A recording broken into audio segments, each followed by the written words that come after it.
And how you doing, everybody? Welcome into SNN. That is Street News Now. Four guys and you. And I explained in Scam Mementos about that. Catch us every Thursday night from 9 p.m. Eastern. And then you got 8 p.m. Central and 6 p.m. on the West Coast as we congregate, as we take the topics and chop them along. We chop up the topics into bite-sized morsels for you to digest as you come in through the comment section and make it do what it do. So here's the breakdown. So our fearless leader, Lee Michaels, should show up later on. And Professor Reggie Miles is out doing he's out there, doing some dancing, some enjoying himself. He said he might chime in when he has time. Francisco Acosta has now left the group.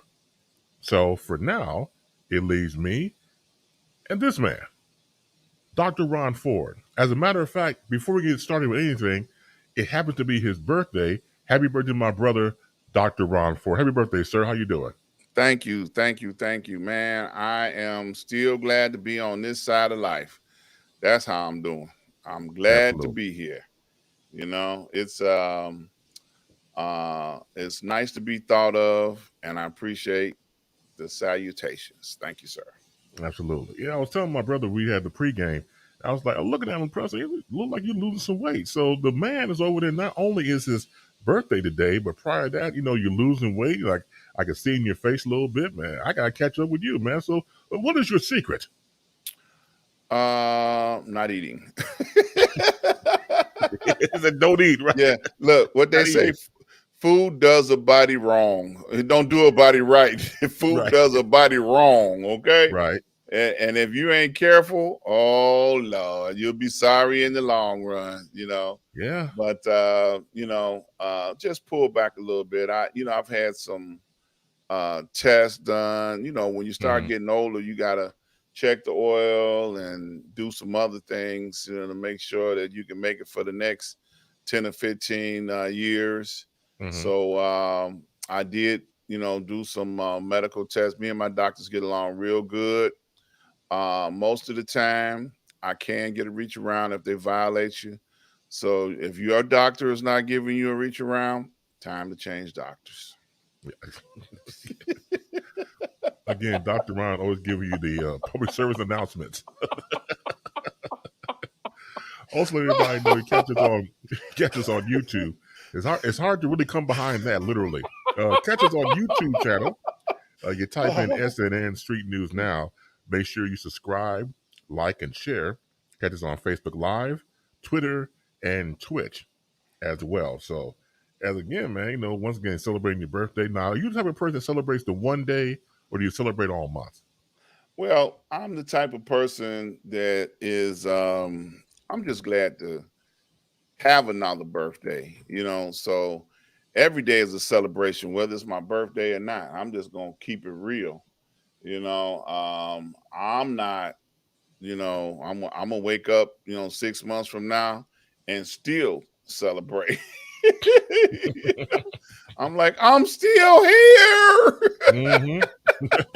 Absolutely. Yeah. I ain't got no problems with anything, brother. I promise you. I enjoy every day like it could be your last, and that's the bottom line. I enjoy every day like it could be your last, because it could very well be, You got that right. Especially in this day and age, in this era, you look around, we still got people dropping dead everywhere. And it's even more extreme here in the Chicagoland area. And what I mean by that is, not only do we have disease floating in the atmosphere, we also have gunshots and carjackings and all sorts of foolishness like that going on. So it's crazy. It is extremely crazy. So I enjoy, man. It's always a party when I can open my eyes and say, man, I got another day to get it right. Yep. Now, I hear you. Let's give a special shout out to our other brother in broadcasting, Mr. Al Greer. Al Greer, what's up, brother? How you doing? Good for you to be here.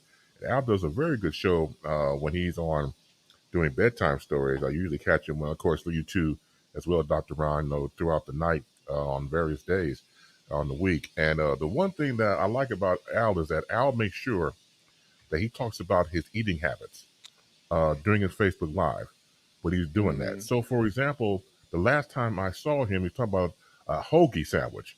Now it's like almost midnight from and I'm like, geez, man, and I thought about it.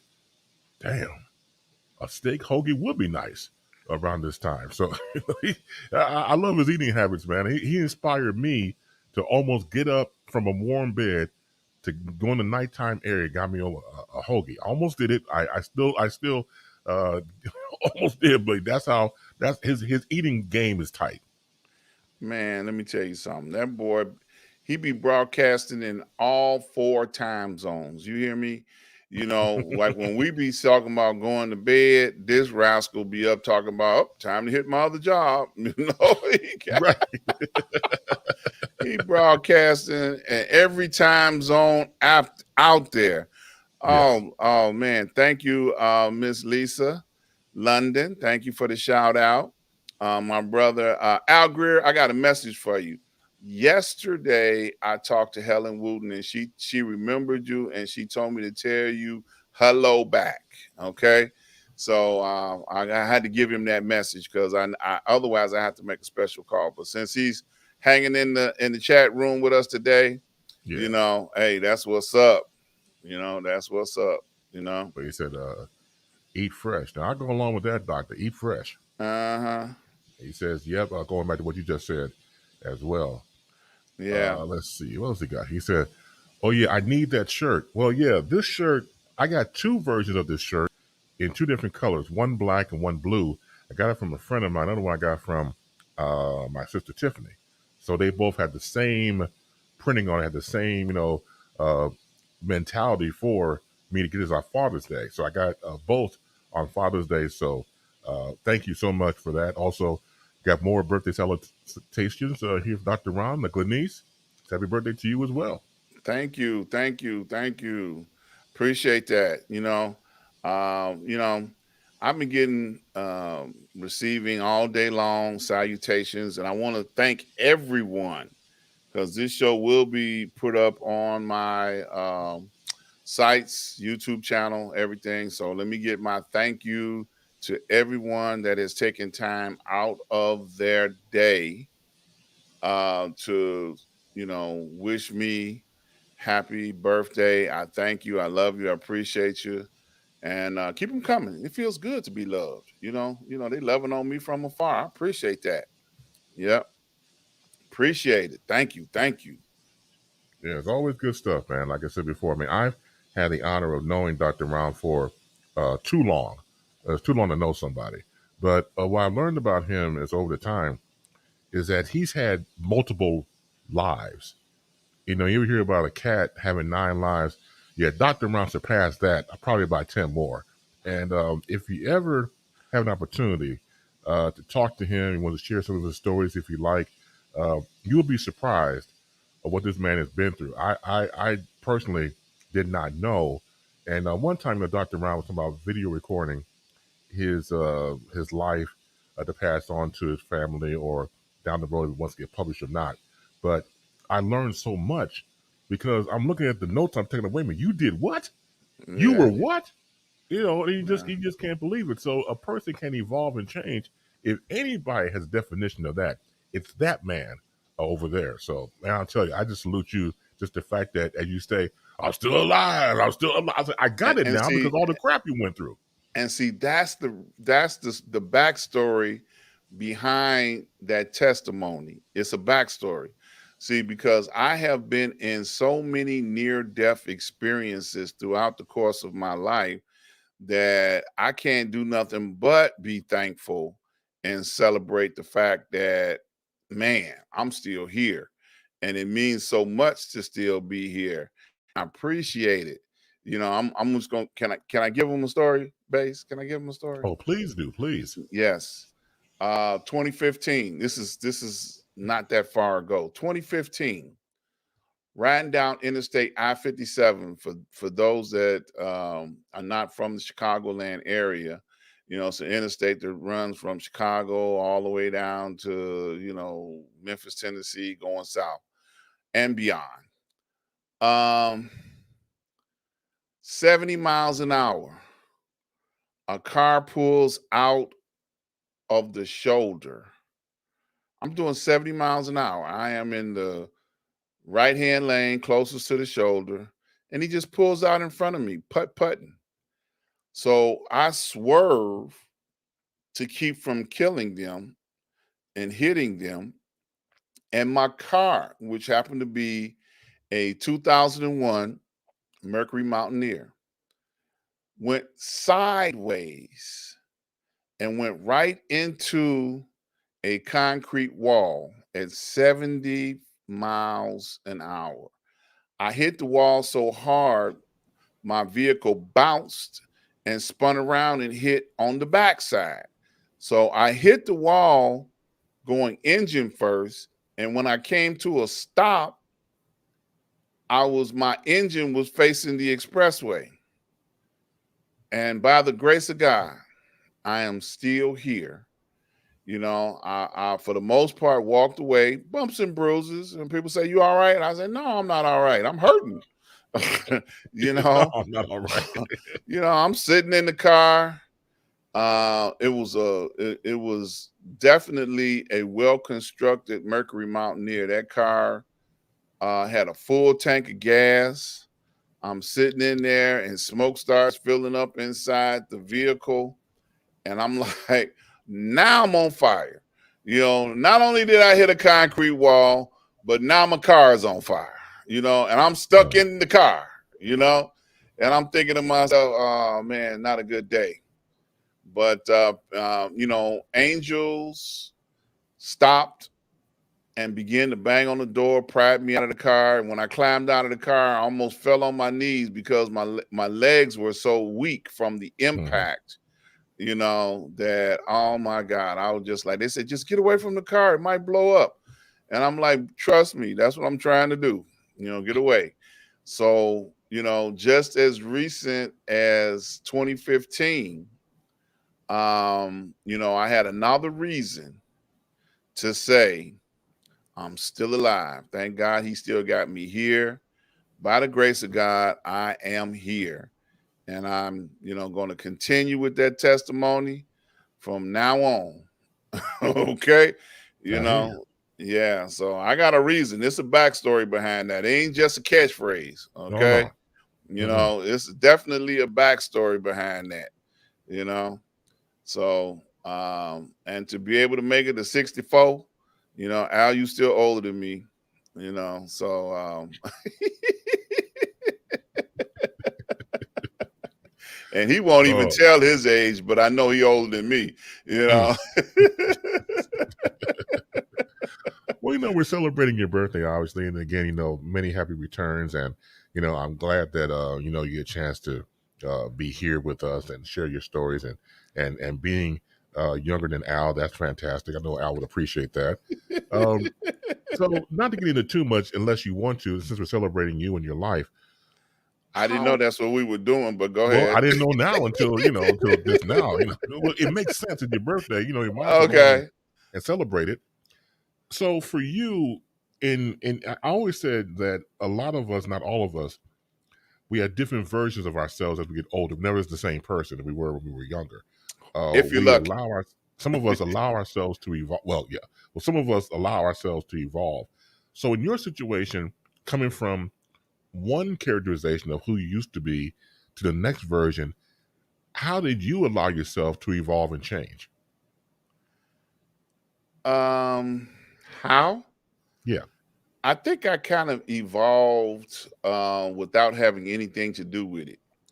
It's just like in my in my life, I have been through many adventures, and I've always prided myself on being the type of person that when I get to the end of the story, no matter what the end of the story is, I want people to be able to look back and say he's not a person that said coulda, woulda, shoulda. He's the person that said I did every damn thing that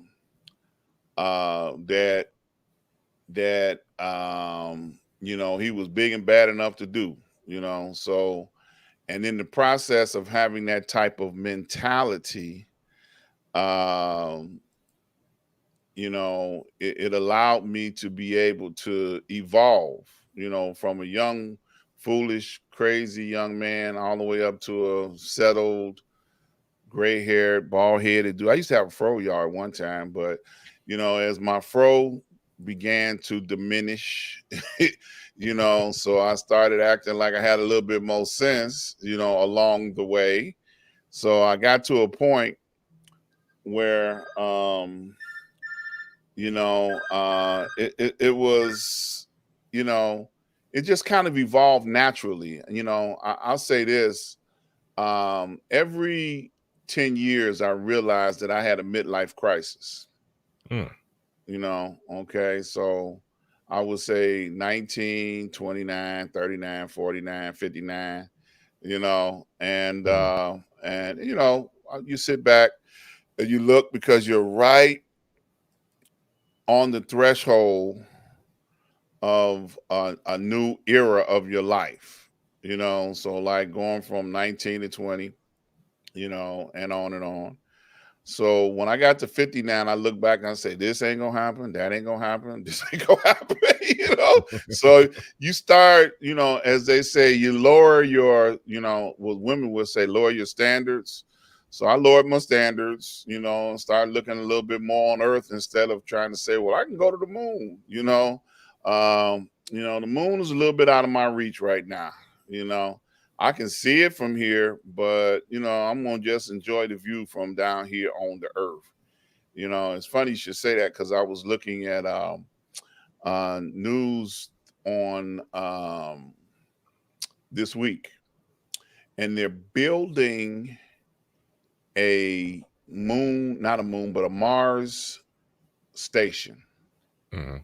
Where they're going to take people and put them in this, this moon station, this little compound that they're building that's going to duplicate the atmosphere and being a part of living on the moon for a year, 2 years. You got to agree to live in this facility for whatever the length of time was, year, 2 years, whatever the contract was. Right. And I was thinking to myself, I bet you ain't no old people on that compound. There's not going to be any people that they're going to deem capable to be able to live in this facility for a year or 2 years or whatever. It's just not going to happen. No, So, why you say that? Now, why you say that older people? I mean, that's like age discrimination. Why you don't want? Why you think they want old people up there? Because they want young people. They want people that can procreate. They want to go up there and say, okay, I had the first baby on Mars. Okay. You take a whole dude up there, you ain't talking about, I ain't trying to be up here with no little bitty screaming children. Not going to happen. And then, too, you got to think about it. See, an old dude going to spend most of his time in whatever bathroom they got. Okay. So they're going to mess up the plumbing on Mars. Okay. They're going to be like, look, we only got so much waste allotment in this facility. So you cannot be in there all doggone day and night talking about I'll be through in a minute. Did I answer your question? Well, I think that answered it a lot. Yeah, absolutely. Talk about the old folk. And look, on old folk, if they were to consider older people going up to the Mars and stuff like that, for one thing, like you said before, they're going to be in the bathroom. They got all these medications they have to take, which also gets them to the bathroom a lot. And, then they'll complain a lot. Don't you want to come out and go in the air and everything? No, my rheumatism. Look, it's going to take him twice as long to get in his spacesuit than it took everybody else. I'll be there in the moon rover or the Mars rover in a minute. Y'all can go ahead on and come back and pick me up on the second trip. Like, yeah, Mr. Johnson, are you going to be on the Mars rover trip? Something wrong with my zipper. Right. No, man. They want young people, man. They want young people. See, you got to understand, it's a science project. Yes, it is. So they want somebody that know how to, procreate in zero gravity. Right. That should be Most interesting. likely. Yeah, most likely.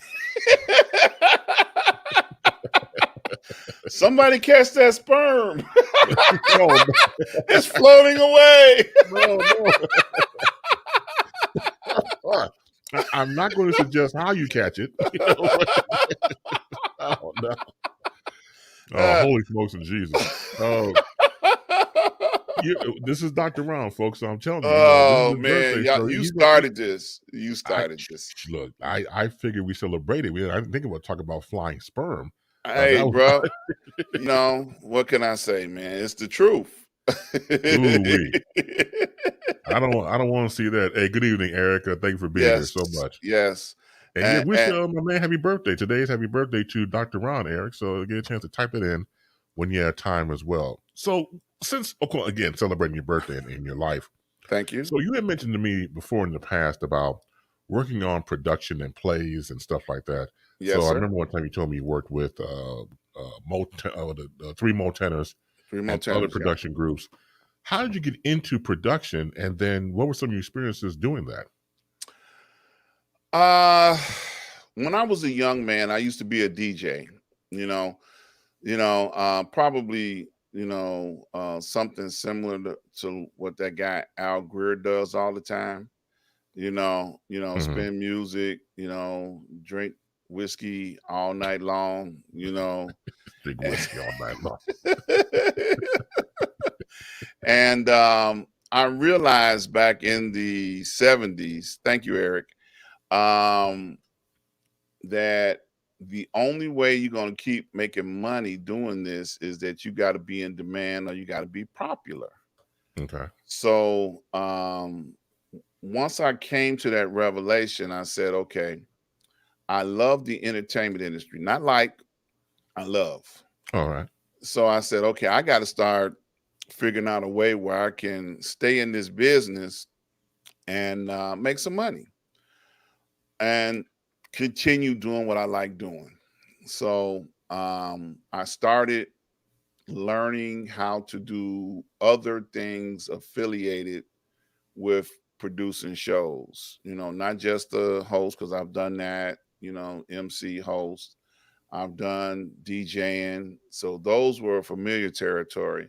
So I started learning how to mix music was my first area of endeavor. Then I started learning how to do lighting.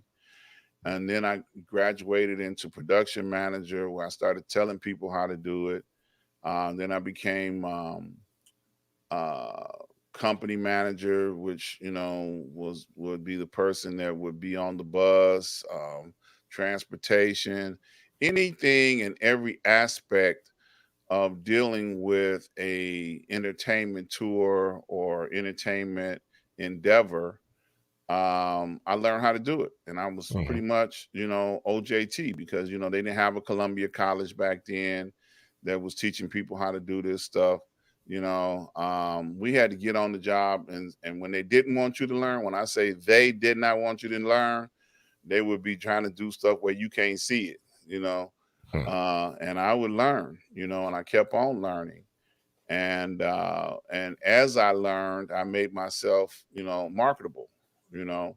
So people would call me from New York, from various touring companies, and say, "Can you do this?" And put me on a plane, and I'd be on my way. So they would call me to come out on tours from Chicago when they had just as many people in New York doing the same thing, Mm-hmm. but they had less stress, less confusion, less chaos by working with me than working with some of the guys that they had in New York. So I became in demand,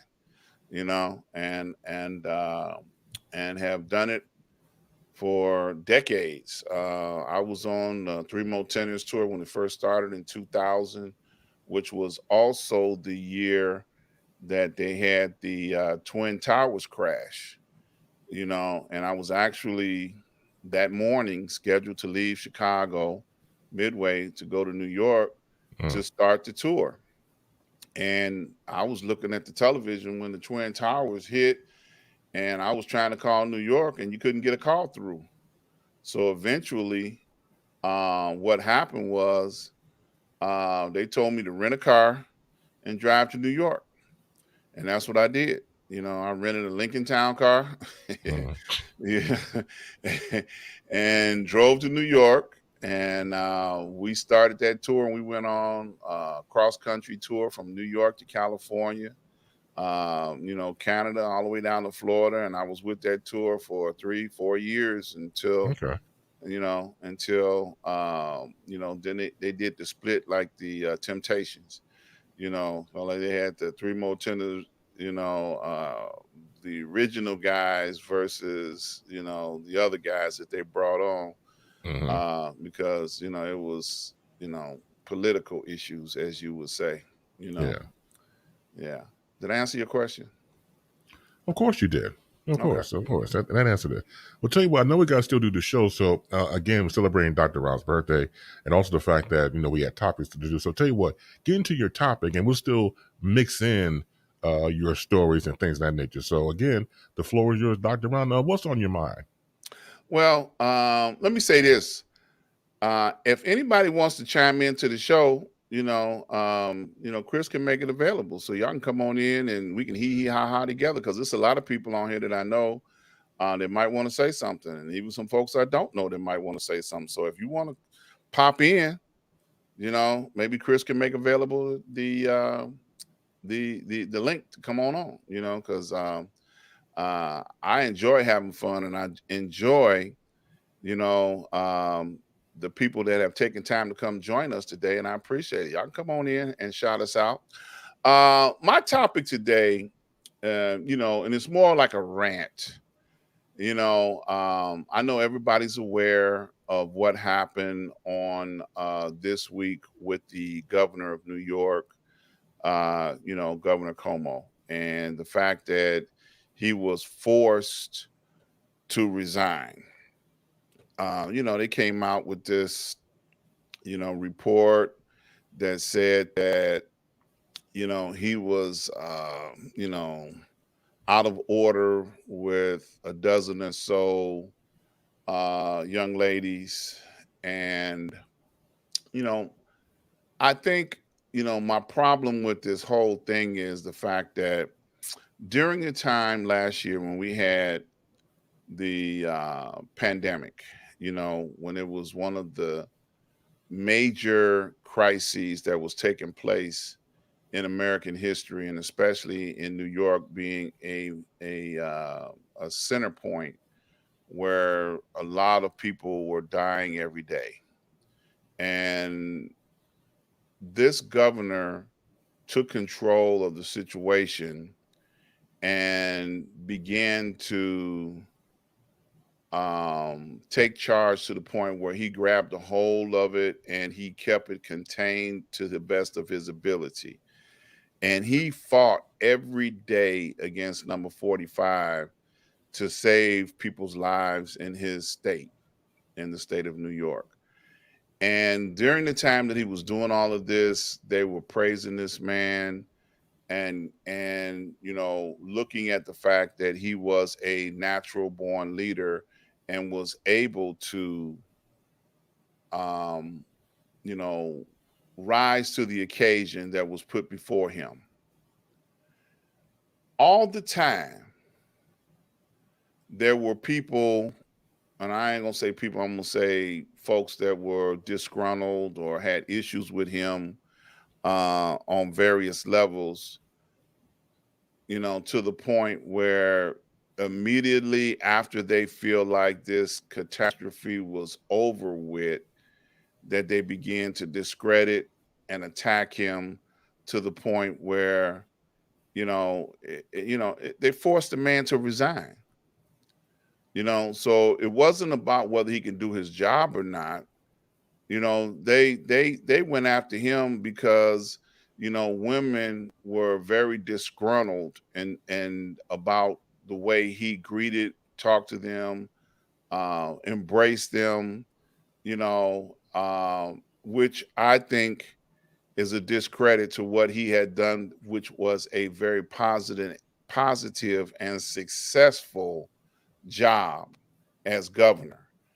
Um, you know, I think that and he said this in his farewell speech, some of the problems that people had were just small things, you know, like he might have said something to someone that they considered to be out of order because he said the lines have been moved on what's appropriate and what's not appropriate.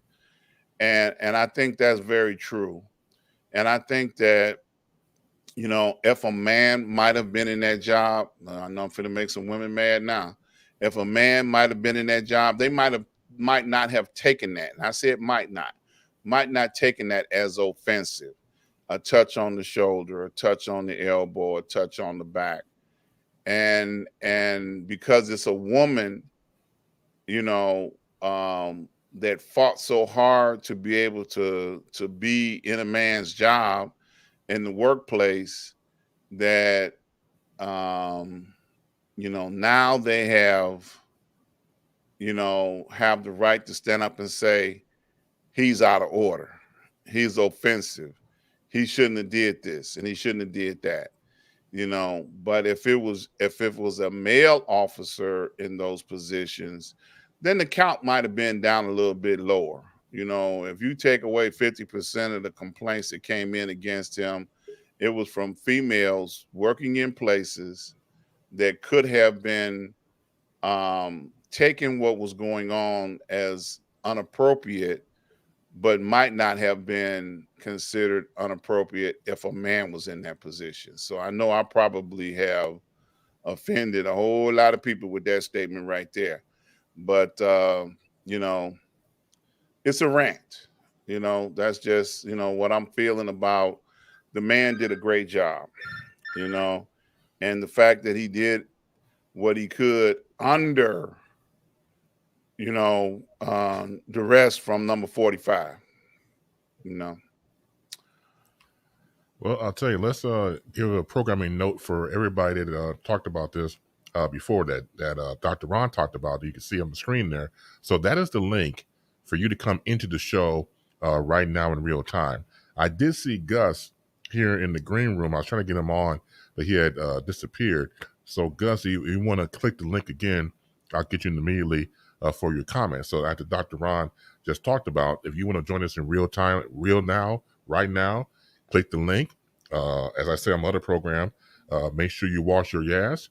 Make sure your breath is clean, so that way we won't smell it. And then, you know, we'll come on through and everything will be copacetic. So that's my public service announcement when it comes to that. But make sure you hit the link and come on through and give your comment about what Dr. Ron said about Governor Cuomo stepping down.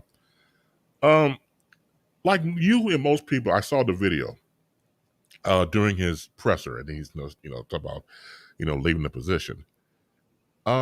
The video, I know he was trying to say, look, I'm Italian.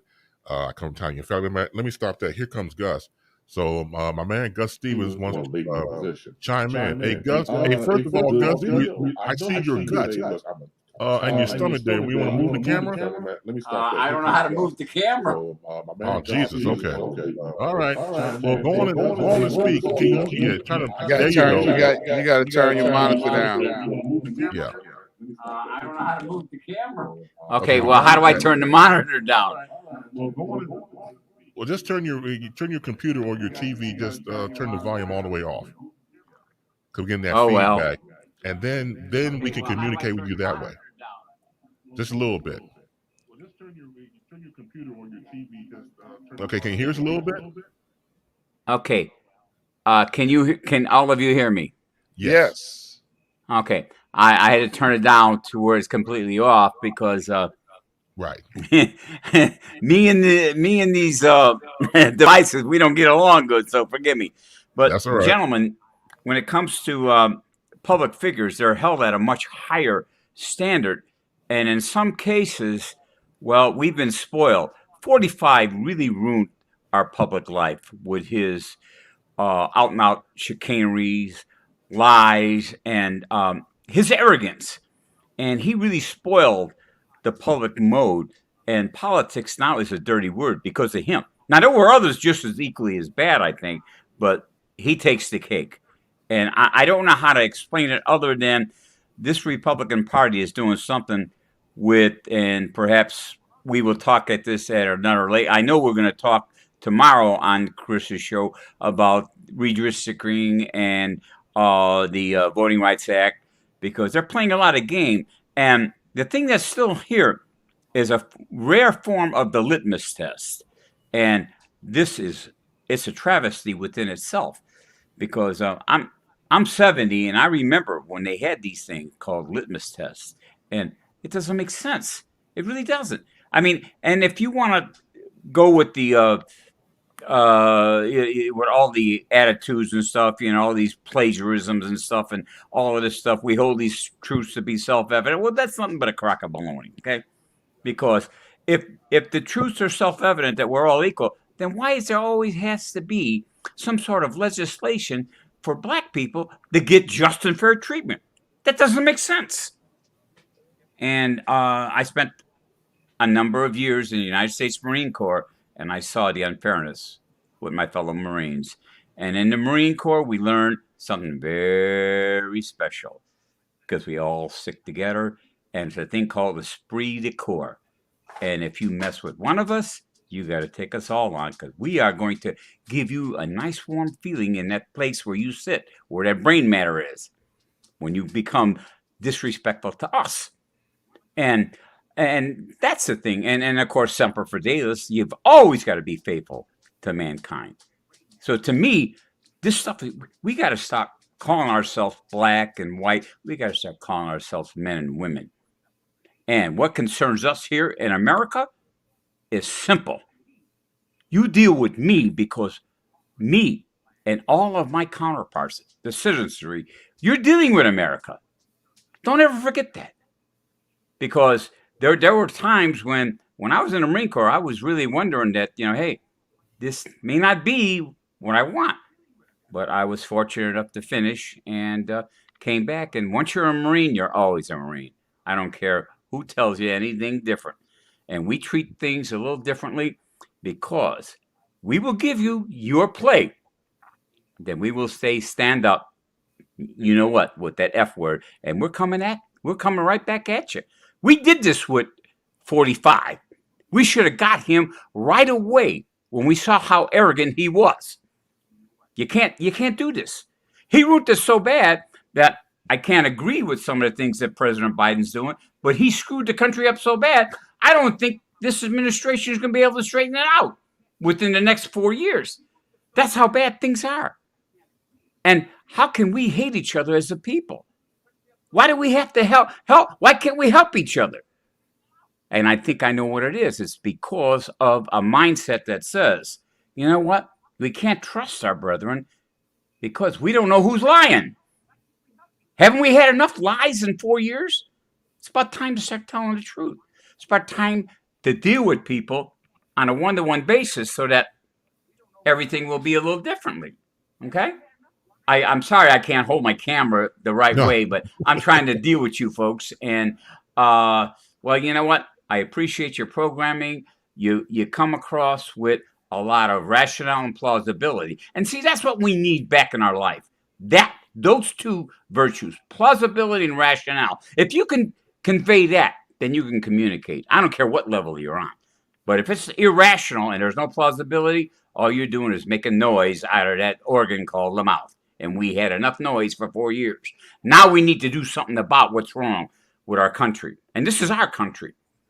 We're not talking about Alaska. I mean, we're not talking about Asia. We're not talking about something like in Britain or France. This is us. We got to take care of us.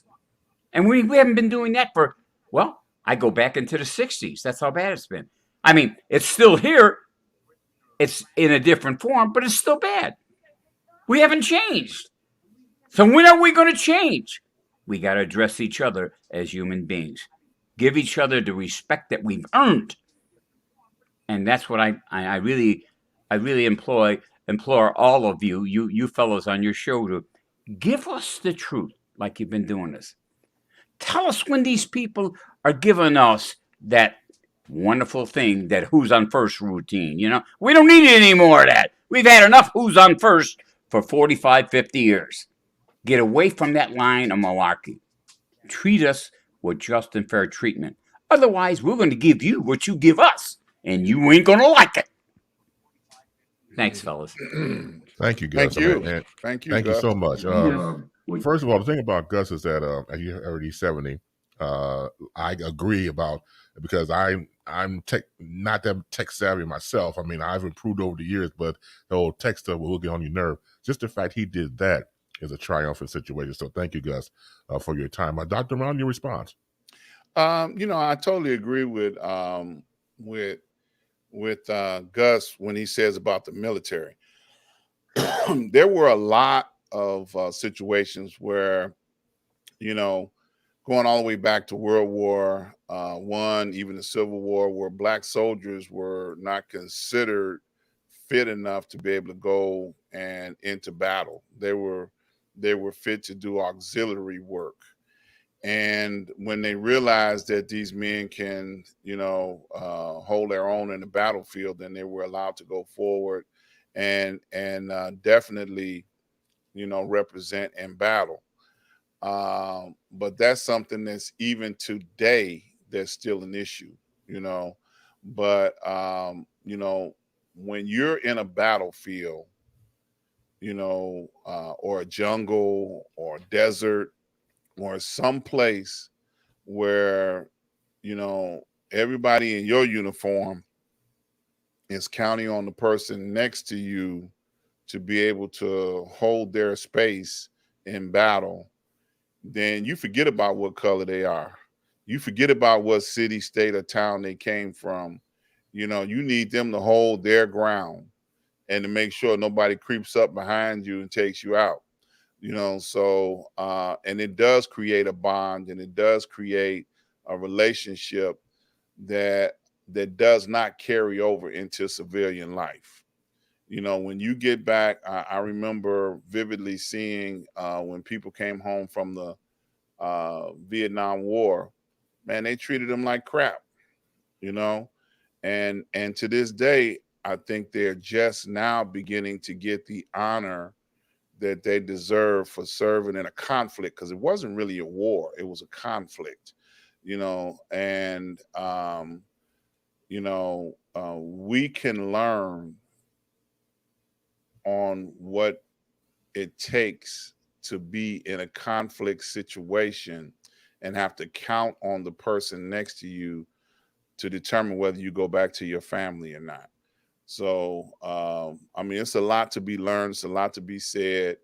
But when we came out of 4 years of stirring, BS on a major level, it's very difficult to douse that fire, which, something else I wanted to talk about today, the Mr. Pillow Man, what's his name, Chris? Mendel? Yeah, Mike. Mike Mendel, Mike Lindell with an L. Mike Lindell. Yeah, Mr. Pillow Man has this week been stirring up once again this lie about he's going to prove without a shadow of a doubt by tomorrow that China had an influence on stealing the election from number 45.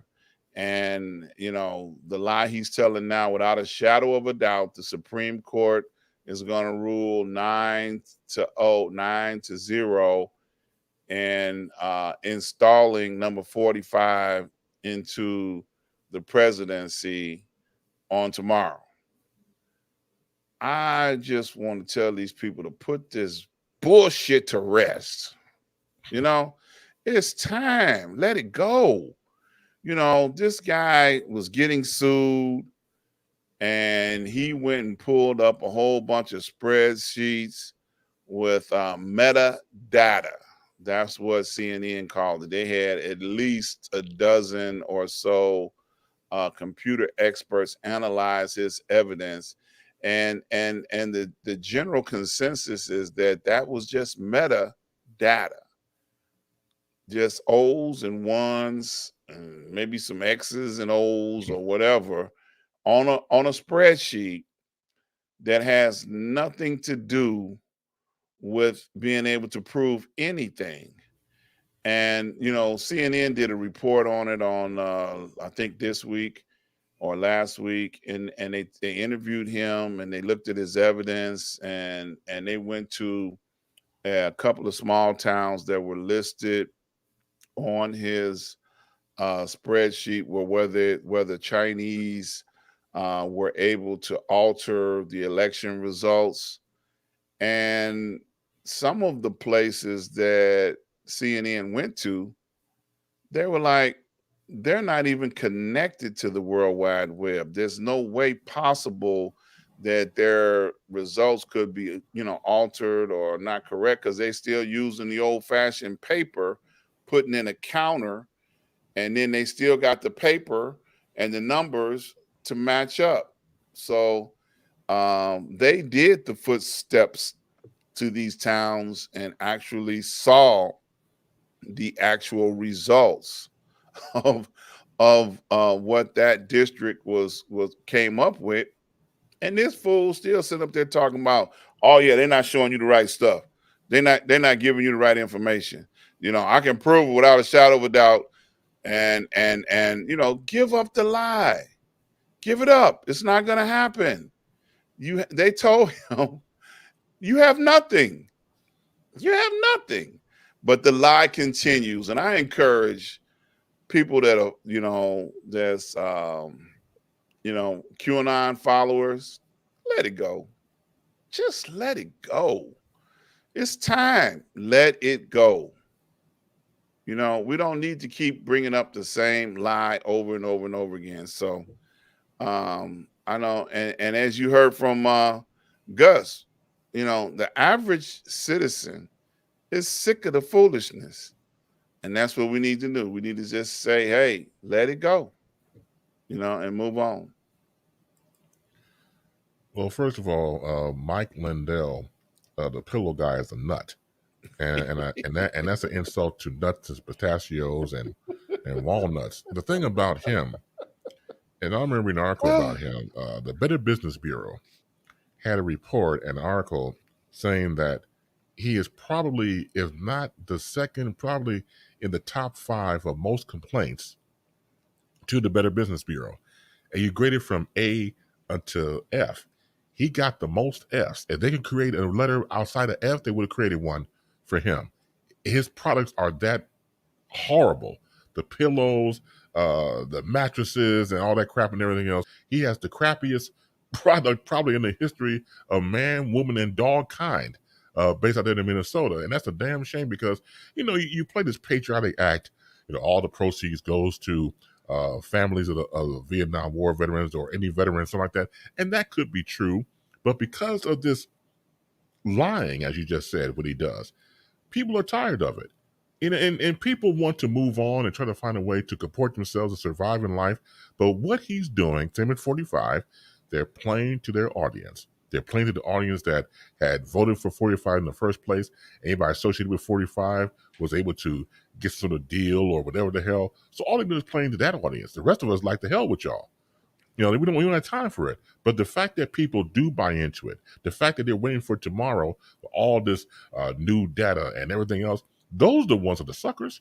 Those are the ones who just have no life whatsoever. You're going to follow this dude, the My Pillow dude, and just to entertain the thought that you have all this information and we're going to try to. I mean, it's as bad as we're going to try to make 45. Get him into the presidency again. I mean, come on, man. I mean, what's done is done. You're right. Some people can't get a hold and let go of the lie because that's all that they have. If this is the lie right here and they're holding it like this, that's all they got. Because if they let it go, they got nothing. Mm-hmm. Yeah, this guy, I tell you, man, I don't know. I encourage you all to go over to YouTube and pull up that interview that CNN did with him on this past week. And he, with a straight face, looked at them and told them that I have proof right here in my hand, with a straight face, and of course he's being sued by the vote counting company because they were fed up with him spreading lies about their machines. So they brought a lawsuit against him, and it's costing him millions of dollars. I don't know how many more millions he got left, but it's costing him millions of dollars to, defend himself in this case. Right. But instead of going somewhere and sit down and shutting the hell up, that was not an option for him. He's still in front of the camera, keeping, BS stirred up, and it's unbelievable. Unbelievable. Yeah, and I know the media is doing their job. I get it, but if they were not to put a camera or a mic in his face, you got nothing. Yeah. You got nothing at all because he won't be a story unless he goes on social media his damn self, which he probably would do if the cameras and mics weren't around, and then just do it his damn self. Well, we got a definitive timeline. That's one thing that he did. He says, well, between the 10th to Friday the 13th, this is what's going to happen. So there's no way constitutionally that there is a clear path for 45 to regain the presidency through the court system. Of course. And that's not the issue before the court, okay?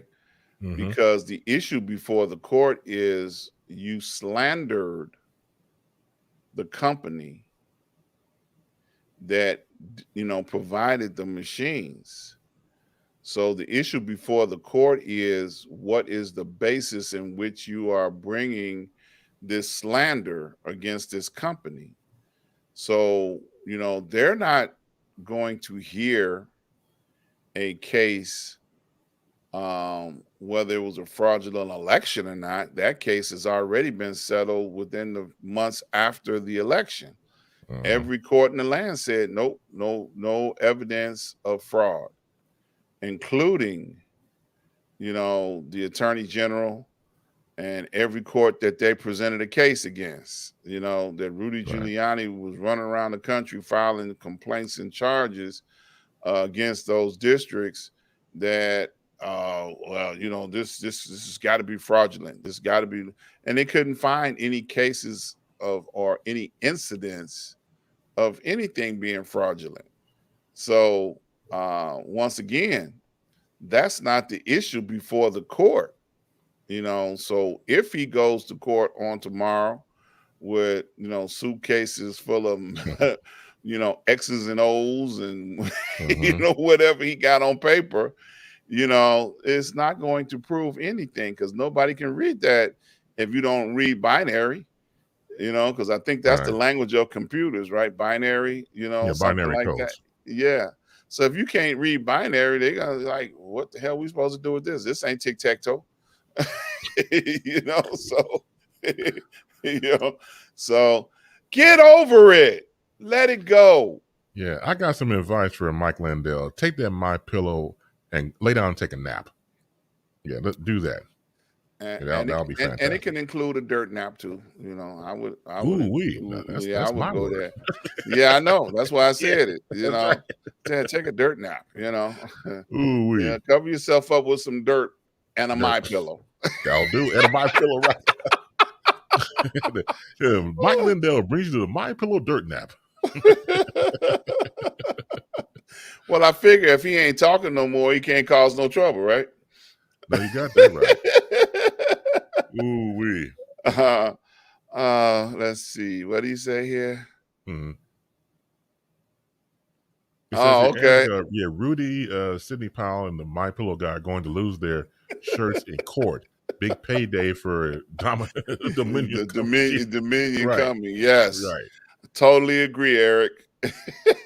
Absolutely. Talking about let the sideshow begin, boy. Right. Well, it ain't even funny no more, bro. To be honest with you, it's not even funny no more. This is a bad joke that keeps getting replayed over and over and over again, and it's costing people lives, time, energy, money. It's a bad joke. It's not even Yeah. funny no more. No, it's not. Yeah. Yeah, I hear you, Doc. Good stuff, man. So let me share this story and then, of course, go on with commentary. Soon after the pandemic shuttered the U.S. economy, food banks were overwhelmed by demand, with cars lined up for miles as people in need wanted to pick up groceries. The hunger crisis worsened. The federal government stepped in to increase food stamp benefits. Now that the enhancement is set to expire at the end of September, just as many states are also rolling back an additional boost to food stamp payments. The extra funding has helped expand the daily food stamp benefit to $7 per person, up from $4 per person before the public health crisis. This is according to Ellen Vollinger, the legal/food stamp director at the Food Research and Action Center, or FRAC, FRAC, the anti-hunger non-for-profit group. And this goes into the analysis of the fact that if you're rolling back benefits now, with the ongoing financial hardship over the uncertainty of economic recovery, we're also in the strand or in the current strand of the Delta variant as it ripples through our nation. Stating the obvious, and I'm not a captain, as you know, but you should not, the government should not even think about trying to roll back food stamps. We're in a crisis in our country. We're still going through another, once again, variant of COVID-19. The last thing we need is to scale back anything. We want to keep it where it is or try to increase it. So again, we're looking at $4 per person when it comes to feeding. Now we at $7 per person, which is better than what it was. Then you want to scale that back as of the end of September. It's not good. Just saying the obvious. Also, the fact that I don't know about you, depending on your age. I go to the grocery store for my family. I mean, my dad or mom will send me to the store, like anybody else will send you to the store, And then you see the people who broke out the coupons for food stamps. It was like, like a little booklet, and they were able to pay through the booklet, whatever dollar amount was in that book. Stamps, food stamps, there you go. Now everything, of course, is on plastic, on a card. But prior to that, you saw that with various people. Maybe your family went through it. And it was to keep you going. It was to save your life. And especially in this situation now where lives are dropping because of COVID, once again with the Delta variant being out, that's dangerous.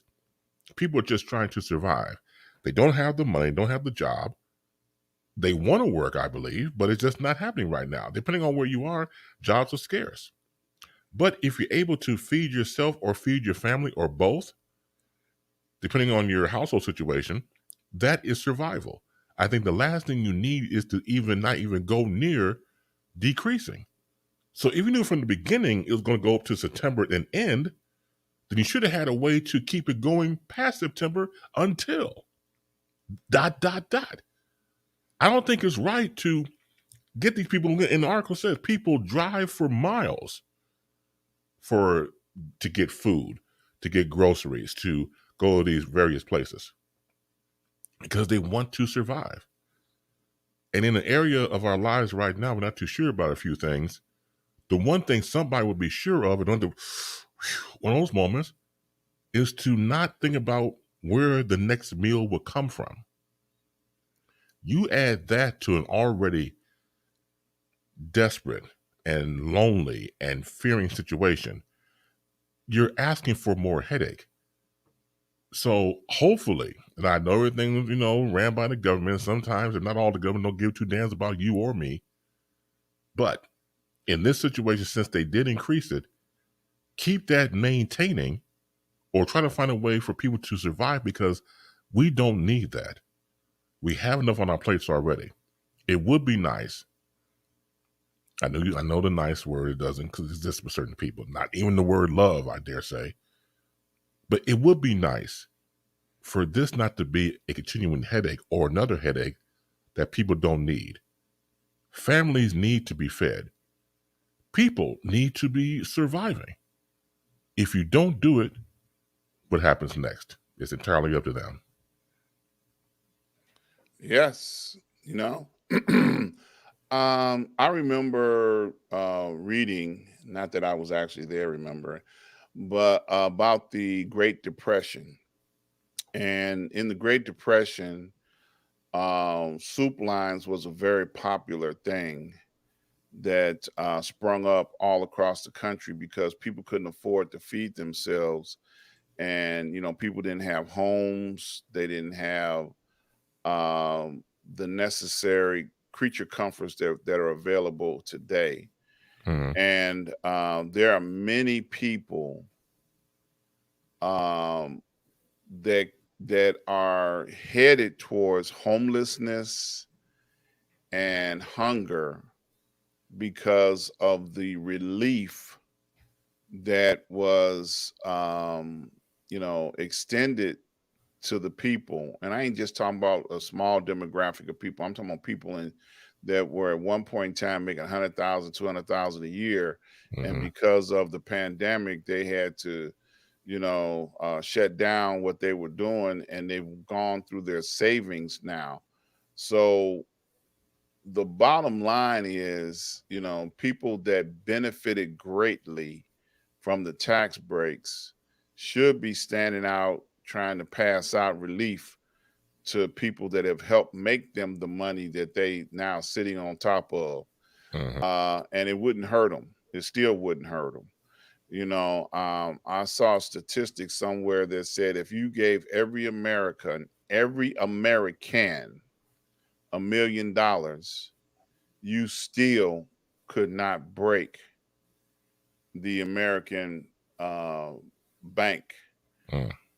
Okay, Yeah, that says a so if lot right there. every American in America was given $1 million, you know, they would not be hunger in America anymore. Mm-hmm. But what would be required in order to do that would be that some of the wealthy folks that are sitting on money that they'll never be able to spend in their entire life, sitting in the ivory tower looking down, with this moat between them and us, saying that, hey, good luck, because they don't care. They don't care. They don't care No. about the average, you know, poor person. They don't care about the average, there is no middle class, but a person that exists with less than them. Okay. So there needs to be more relief because quiet as this kept, y'all, they're gonna have to shut the world down again. Okay. This Yep. Delta variant is on the rise. Mm-hmm. And in order to try and get ahead of it, they're gonna have to offer up more relief. They're gonna have to offer up more shelter in place. They're gonna have to offer up more masks, more PPP protective, things. Mm-hmm. So, all of these things are going to be necessary and needed going forward. So, we've been in a depression, was because of farm people are able to support sales except for a few items you can't get. You do well if the neighbor does well, Does and that's well. true. Yeah, Yeah. Thank you, and Jed. Thanks, Jed. yeah, yeah. Thanks, Jed. And you think about it, the government offered relief to the farmers to buy their crops during the last, pandemic outbreak Mm-hmm. because it was food rotting in the fields and there was no way to get it to, the groceries. So they would buy it, package it, and send it out to give away. So it was a potato in every pot, not a chicken, but a potato, Yeah. because that was some of the stuff that they were harvesting. But, Yes. you know, um, your point about the fact that the government is rolling back they've been rolling back like the unemployment, they've been rolling that back. Mm-hmm. People that were, because they want poor people to be hungry. They want poor people to be in the cold. Like they roll back the moratorium on not being able to evict. They roll that back. Yeah. So they're slowly rolling back all of the should be benefits of being an American. They're rolling them back and putting us in a situation where, now what's next? What do we do Yeah. next? What's the next move? So it's not good, bro. And I think No. the worst is yet to come. Yeah, I go along with that. I mean, like most people's households, like yours and mine, anybody else's, I believe, speculation, of course. And I remember as a kid, obviously going shopping with my family and then coming back. And then we always had in the back of the cabinets big bags of beans and rice, just in case. Because my parents came up in an era where, you had a big pot of something. Everybody ate from that pot. And just in case things did not go in the direction, we had food to survive. So we always got some beans and some rice and some bread. Bread is, you only have it for so long, but these are the type of foods that you did to, keep your stomach full. And everybody from the same pot. Stew or anything like that, it lasted for days. And so that type of mentality, I think, started to resurface a little bit when COVID was going on. Because a lot of people, of course, have stayed in place, shelter in place. And so now I think they really benefited or did not benefit because, no offense, a lot of people can't cook. They can't even boil water, let alone try to cook something. And you benefit from, of course, eating out and going to various restaurants, having stuff delivered to your home and things of that nature. But have you ever sat down and actually cooked something? I don't mean burn. I don't mean burnt. I'm talking about actually cook something that actually tasted good and not to sit there, the chicken, tastes like wood type of thing. I'm not talking about that. I'm talking about actually cooking. So again, that's how the restaurant business was doing well because they realized after when COVID-19 was going on, a lot of people relied on these restaurants. And so then there was no people to buy anything. Oh, I got fended for myself. I got to go in and cook. Okay, where's the shovel? Ain't no damn shovel. It's a kitchen. So you just be surprised how people do not know their way around their own kitchen. I think it tells a valuable lesson at the same time. So again, if we're able to survive, there should be a reason for it. We should not try to find a way to, I don't know, for the government not to do something about this. This whole scaling back thing has been going on for a while, like you said, Dr. Ron, but the continuation of it, especially in a situation of a pandemic, people forget. Yes, people are obviously out. What it is, people, and you and I all know this, it's a money grab. Look how much money everybody lost last year in 2020. It's a money grab. We're going to go back in the house. But right now, everybody go out there. The sun is shining, got rainbow, la la la la la. Good day in the neighborhood, or good day in Zamunda. And gonna be your ass gonna be right back inside, just like before. But it's a quick money grab. Yep. Yep. It's so crazy. Just today in the city of Chicago, they made the announcement that they were not going to shut down any events as of yet. Mm. Okay, because they Yeah. use Lollapalooza as a gauge to see how many people got sick. Right. So they say, oh, it was only like 1% of the 50% of people that got sick that really got sick. I'm like, Yeah. what was that? Was that an actual real number? Right. And then you look at the Illinois numbers, 5.6% on the increase of covert cases in the state of Illinois.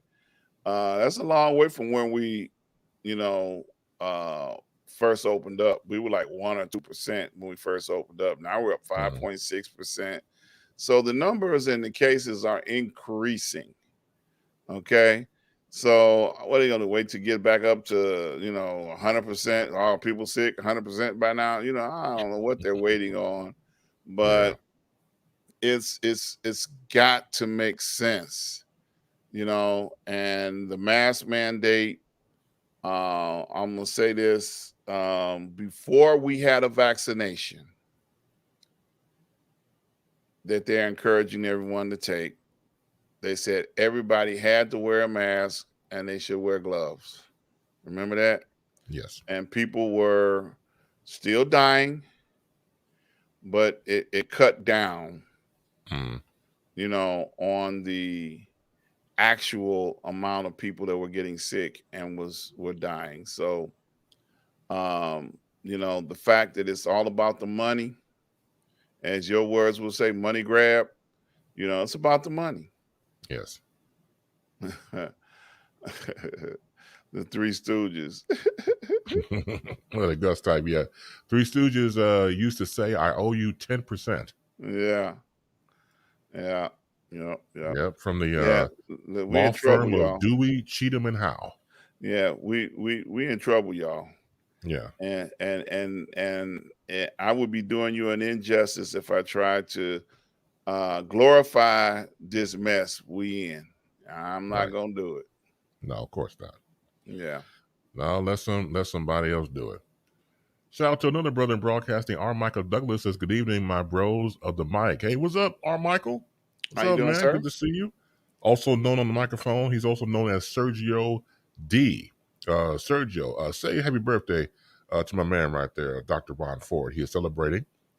He's old. He can't help himself. Well, come to find out that Gus is older than you, so you should feel fantastic. Hey, man, look, I don't have a problem with old, okay? Good. Preach. Old, the opposite of old, dead, okay? If you ain't old, Yeah. you dead, okay? Yeah. So I'd rather get old any day, okay? Right. I know people argue with me talking about, oh, no, I don't want to be old. Nothing get old but shoes. Man, please, I'll take old all by myself. Thank you. Okay? If you don't want to be old, I will continue to be old and own it. Okay? I will own old. Okay? I'm gonna get me a medallion that says old. Old.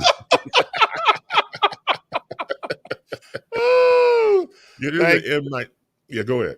I was just gonna say thank you, R. Michael, for the birthday salutations. What is it? So Gus says, "Truth never gets old." Got that right. That's timeless. And then R. Michael says, "Just keep the ailments." Yeah, I know, right? Hey, Preach. man, look, you know what the ailments are, bro? The ailments are there to remind you that you're still alive. Okay? Yeah. Because if you can't feel them, you ain't here no more. Yeah, well, I'm feeling a lot of them. Jesus. Yeah, so it's that's a lot. that's what that boom the rim shot goes in. I know, right? Thank you, Don, for being here. It says boom. Yeah, thank you, Don. Absolutely, man. So again, just to close that out, I just it breaks my heart when I read stories about that, because again, people out here just trying to survive, and there's always somebody worse off than you. We have our own lives, we do our things to continue on, but you got to think about somebody else sometimes. That's if you allow yourself to. And if you don't believe it, just go to certain news sites, or sometimes look out your own window. Sometimes it's possible. And I think sometimes we get so caught up into, we forget, I wouldn't say forget, we don't acknowledge the thought of somebody doing something or going through something much worse than we are. Because of course it's not to be anti anybody else, just pro our own. So we think about our own lives and how we get up, and we're blessed to get up and have to take on the day and everything else. But there's somebody, unfortunately, who didn't wake up. There's somebody, unfortunately, who's mourning someone who just passed away. There's somebody who don't know when the next meal is going to come from. So again, all these elements that we know in the world, I think should we acknowledge that sometimes, because again, I think not only does it make us sober if we don't know about it already, but just the fact that I think we have a clearer vision when that happens, and it keeps us in check. Yes, definitely. Yes. It's very sobering, as you would say. Yes. Yes. Thank you, Linda Johnson. Thank you. Let's see what else we got here real quick. Would have mailed you something to go with the chocolate cake if I knew, Dr. Ron. Happy birthday. Congratulations. Thank you, sir. Thank you. And I do eat chocolate. There you go. Yeah, he does. Yes, sir. Our Michael says, true. Yeah, thank you, brother. Yeah, we just, again, doing a program like this, you can talk about anything you want to talk about and present any type of ideas or thoughts. But I think at the same time, Ron has been doing this for a while, and so have I.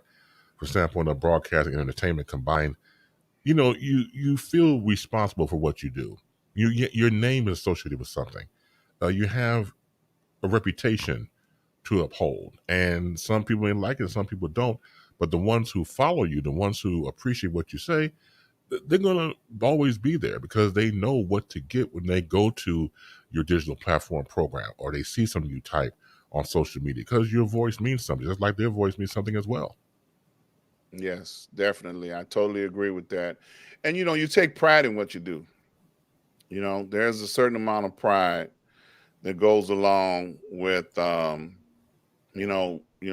up and getting in front of the microphone and the camera. And I know we make it look easy, but it's definitely passion, and it's a lot of we pour out ourselves into what we do. And I know you people can pick up on it. You can see it. Thank you, Auntie CPM. I don't even know who that is, but bless you, bless you, bless you. Thank you. Yep. Yep. Appreciate it. We come across so many people because we cross network here. There are many of Chris's fans that follow me and vice versa, and we try not to disappoint. We show up every day and we give it what we got, Absolutely. Give the people what they want, as the song once said. Yes, sir. Yes, sir. Well, look, man, we got some. We get ready to get out of here. So, obviously, parting words for the birthday, sir, over there.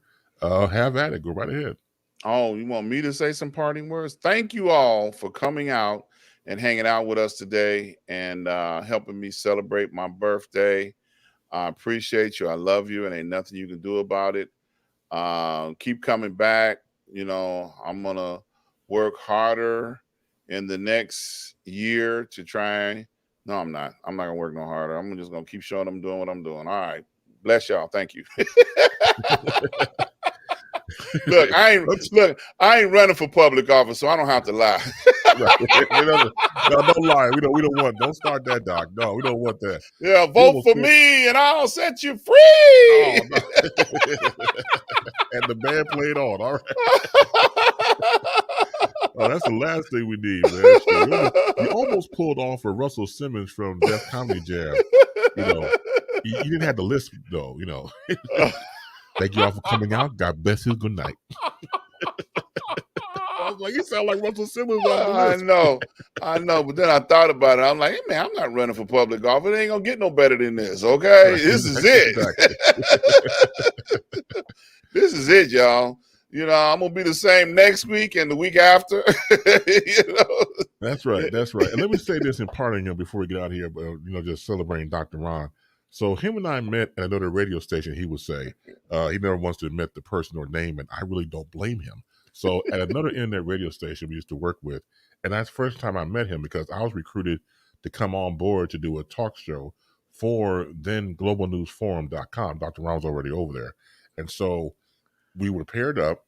And the one thing I like about Dr. Ron is that he had his show, you get a chance to meet people from different walks of life, entertainers and some politicians and some creatives, things like that. So, it was like a melting pot. Always had various guests. But the one thing that I appreciated about Dr. Ron, because he had snacks and water. Not too many people give you snacks and water to go to the show. So he had snacks and water.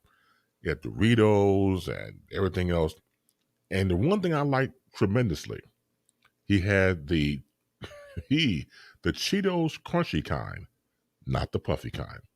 And ever since then, I figured, okay, he know what the fuck he's talking about. It's called bribery. If you can't, if you feed them, they will come. Yes, and they did. It's so funny you say that because down the hall from our studio was another studio where they played music, the clubs, clubsteppin.com studio.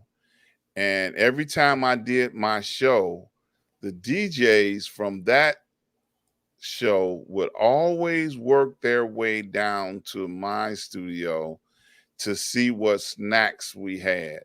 what wines we had, what what beverages we had.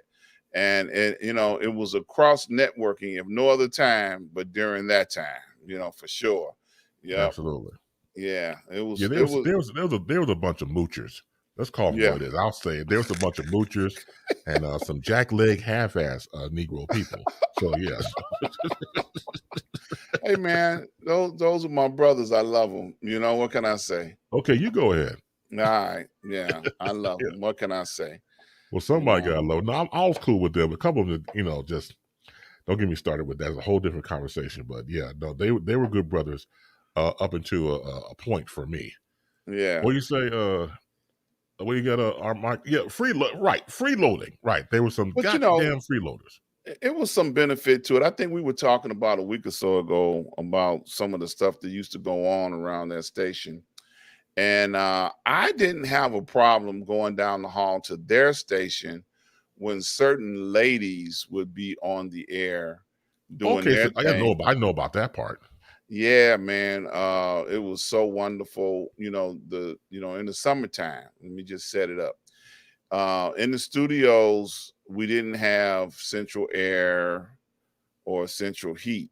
We were very primitive, and this was only like about 10 years ago. Okay. Right. Humble beginnings.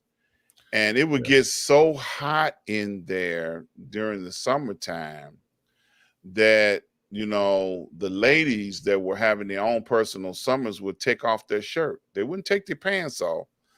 So, I would make it my personal business to walk down the hall to their studio to be able to see a lady sitting in her barzier. Can I say that on air? Barzier. And I'd be like, "Oh, how y'all doing today? Happy to see ya."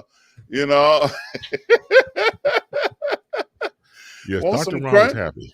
What, y'all want some crunchy Cheetos? I'm sure that did it.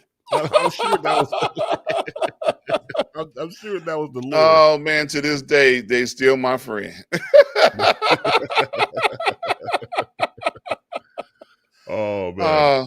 Michael says, my brother's got to get back on air. Stay safe. You stay safe too, brother. Yes, sir. Thank you for stopping in.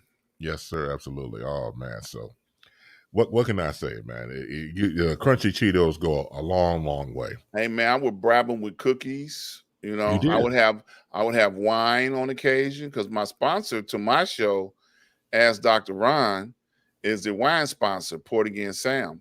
I remember and that. I know he used to give me bottles of wine for us to do tastings on the air. Now, let me tell you about this brother right here. Mm-hmm. The first time I ever seen him do a wine tasting, it was so amazing. I had never seen anything like this ever before in my life. So he pours not a wine glass, but a water glass halfway up full of wine. Cluck, cluck, cluck, cluck, cluck, cluck. Now, he wouldn't even smell it, wouldn't shake it, wouldn't do no swirling around like the traditional things that a wine tasting would require. He would take it and down it. California, 1937, dry wine, vintage. I mean, he would give you the whole entire statistics of that wine and be correct down to the year. And I was saying to myself, I have never, ever in my life seen anybody do that like I had seen him. He just take it down yesterday, 12 o'clock, Boone's Farm. Yes. One of my favorite one time I was drinking, he tried to fool me. Dr. Ron did. So he said, yeah, drink this. And of course, the labels were always covered. So I drank it. I was like, hey, you trying to fool me. This is 1974 Ripple.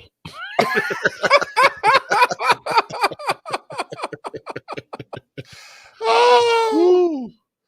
Ooh, thank you, Red Beans and Rice. Thank you.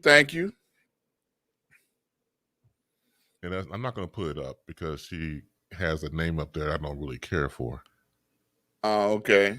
Yeah, but because that's not a cool name. I'm sorry. Oh, okay. Okay, I'm glad she wished you happy birthday. That was nice of her. Yes, okay. Thank you. Okay, so there's the link. Please take the look at the link, and you want to come on board, please do so. There you go. Make it rock and roll. I've got some more time. I was getting ready, to sign off, but I think let's see. Send me the link. Okay, there you go. There's a link right there. Then let's see here. But that was nice of her. Yeah, you're welcome, Dr. Ron. That's all right. Yes, thank you. Yep. So hold on, let me get the link back up there. Okay, there you go. So, So once again, yeah. Well, I think I was a wino in my former life. I think that's the reason why that happened. So it was amazing. Yes, you definitely, yeah, because we had an event that you were hosting, and they had got wine from Sam, and I tell you, it was, man. Oh man, you were like on point. Yes, Mm-hmm. And then we had chocolate wine. I threatened to break in your house and steal back. Oh, let me tell you about that shit. So yeah, so this man, we celebrated his birthday, but soon as we go tell it. So, Port again, Sam. Sam is a fantastic individual, as Ron just said. Get you spirits from all over the world, and so he had this dessert wine that's is a red wine and it's chocolate. I said, well, cool. So he gave me the bottle, meaning Ron. I said, well, thank you, man. I appreciate it. So I never went to it again till years later, literally years later. So I had it in my refrigerator for a while. So it was nice and cold, nice and chill. I'll get to it when I get to it. So every time him and I would speak, Dr. Ron, yeah, you got that, you drank that wine yet? No, Dr. Ron, I haven't. Come on, man, you wasting wine. No, I'm not wasting no damn wine. I just have it in the refrigerator. I just not even drank it yet. So then every now and again, hey, you drink that wine yet? No, I've not drank the wine. You know what, bro? I'm gonna bring it to your house and take your wine. Yeah, I threatened. That was me. Yeah. Because you know why? Let me now I gotta tell the backstory. Sure. Sam's wines are exclusives. Mm-hmm. And once they've run out, there is no more. So Right. I'm tracking this bottle of wine because it was the last known location of a bottle of that particular wine. Okay. And I'm thinking to myself, man, I know where there's a bottle of this at. I need to go in there and get it. He gotta leave sometime, I'm gonna slide in there, like the maintenance man or something. There's a leak downstairs. Now he live on the first floor, y'all. There's a leak downstairs, y'all. I need to come in here and check y'all kitchen out to see where the leak is at. Right. I was gonna try it at least one time because I figured the rest of the family wouldn't recognize me. I was like, they ain't gonna know who he is. I can sneak in there and go in the refrigerator, drop that wine in a bucket with a towel over the top, and be out the door. But he had some of his friends over at that time too, because we had quite a few bottles of it. Mm-hmm. And one of his childhood friends is a chef. And he was like, man, I can reduce this down to a nice cream sauce. Yeah, and I'm thinking to myself, man, that's a terrible waste of a good bottle of wine, brother. You're supposed to drink that. You ain't reducing this. You're supposed to just drink it. Oh man, hold the thought. Somebody has clicked on here, link-wise, and wants to wish you a happy birthday. Hey, she popped in. And she half naked too. Glory, hallelujah. I'm not half naked. Thank you. I feel so blessed. Well, good. You are blessed because you are a Leo like me. Yes, I know. I saw your birthday the other day. Yes. Happy birthday to you too. Yeah. Well, thank you. Is Leo season, y'all.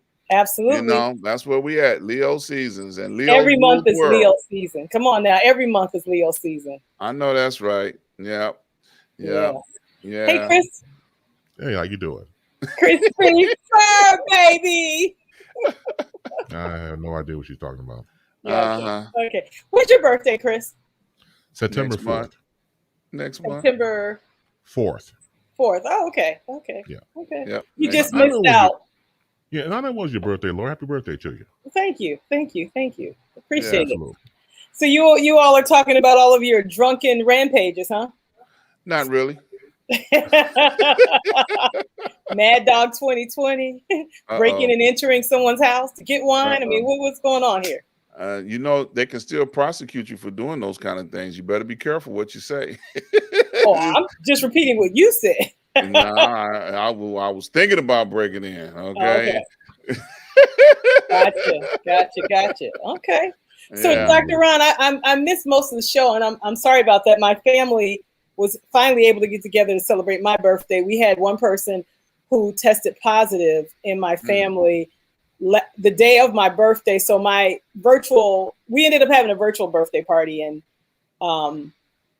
today everyone was tested clear. We all distanced. We all had on our masks, but we were outside celebrating. So I got here a little late. But what did I miss? Catch me up on a little bit of everything. The replay will be on YouTube immediately after the show. That's okay. Yeah. I do end up watching the replay because some of the times I see you all are basically kung fu fighting. So I always watch that kind of happening. You know, Francisco. Where's Francisco? Was that how it comes on for kung fu fighting? Okay. Francisco.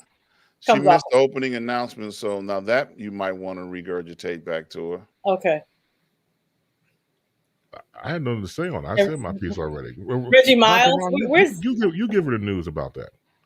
Everybody. Where's Reggie? Where's Lee? Where's Lee is still on his way. Reggie stepped out tonight. Okay. You know, he had to give stepping lessons. You know, that's his favorite thing to do when he's not on the air. Right. And Francisco is no longer available for this show. Oh, okay. Wow. Okay. That's pretty big news. Yeah. Okay. I think I said it diplomatically. Okay. I got you. Yeah. I told you he was on the way. Yeah. Mugshot Michaels. Let me just say something here. To hell with an iPhone, man. I've been trying to get on this damn thing with an iPhone for the last 25 minutes. I'm gonna throw it in the goddamn trash can. It's garbage. Here it is, right here. It's garbage. Nobody told you to cross over to the dark side anyway. Well, I'm done with the dark side. I'm back on my Android. The hell with the iPhone. There you go. Yeah. Good. Welcome back. Yeah. All right. You hang it in here. Laura showed up half naked to wish me happy birthday, so I'm really excited. Oh boy. Hello.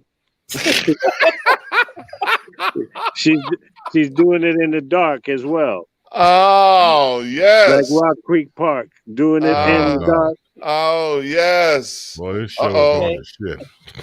Yeah, look at that. And you say, look into the light, huh? Yeah, right. Yeah, it works better when the light is overhead, not. This is my solar energy emergency light. So. Y'all didn't pay the bill? No, I paid the bill. Oh, you said emergency light, like, you know, they turned the power off today. Huh? No, but you know what? The street lights in my neighborhood aren't on because of all the tornadoes and storms. So, you know, and because I'm half naked, Ron, I don't want to turn on all of my living room lights so my neighbors could see me. So there you go. Damn the neighbors. Let the world see, you know. Oh, Christ on the cross. Oh. Now, Laura, you know, you're an exhibitionist, so you might as well let it hang. There you go.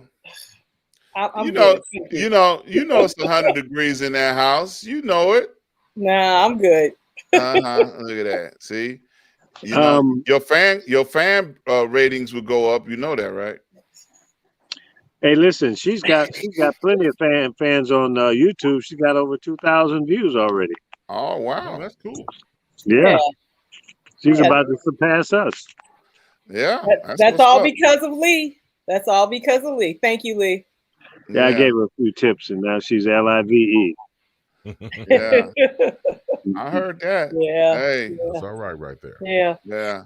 Well, I'm going to skedaddle because I love to see you all do your thing. So I'm just going to be a fan and just watching. Well, thank you for stopping in. We appreciate it. Yeah. Happy birthday to you. I hope all your thank you. wishes come true. Well, But not that one. But not that one. One of them is about to get away. Okay. I can't. I cannot. Well, you opened the door for that one, so yeah. Yeah. Thank Okay. you.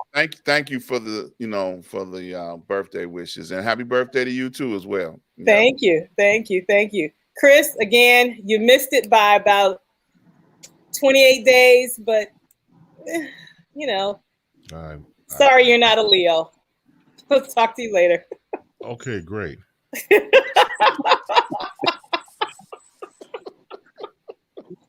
I'm crushed. Yeah.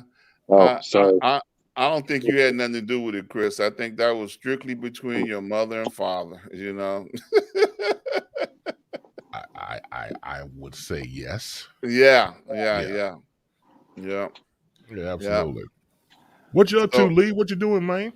Yeah, he wants to show off those palm trees behind him, I mean, yeah, I'm just walking over here to get in the little comfort zone over here. Away from the public.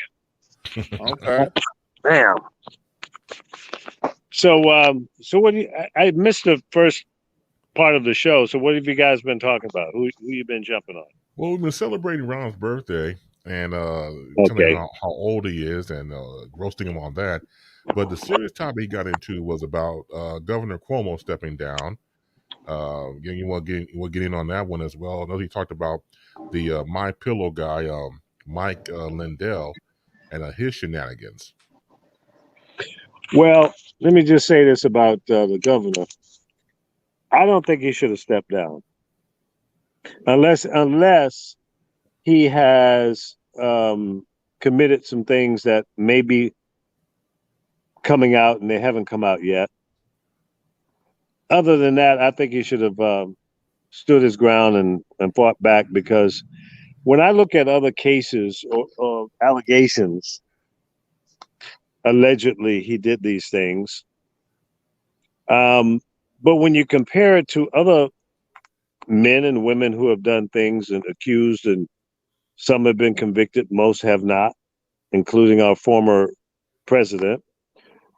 And some of the allegations against Trump was a lot more egregious or intense, sexually.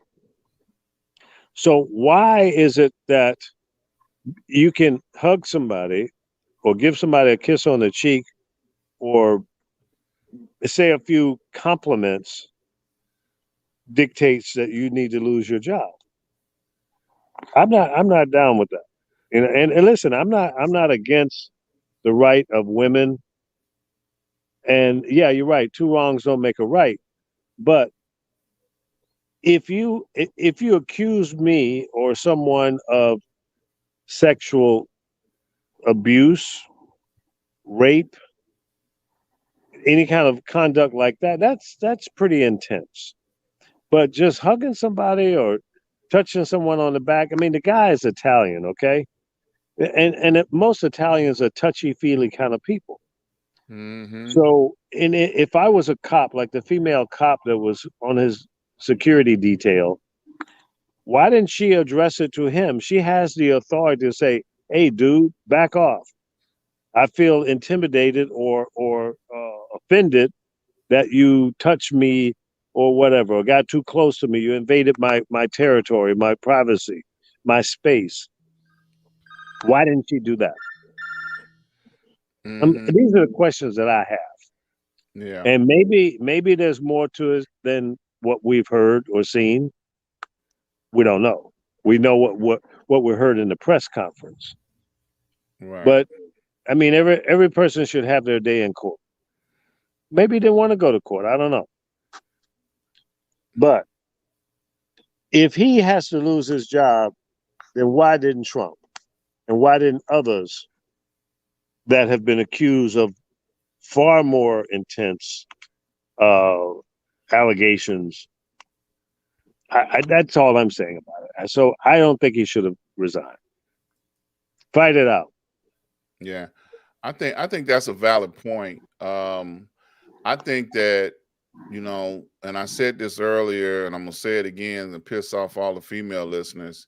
You know, when you fight so hard to get a job, and that would normally be held by a man would not have felt intimidated or violated by some of the gestures that he might have performed on them that they felt offended by.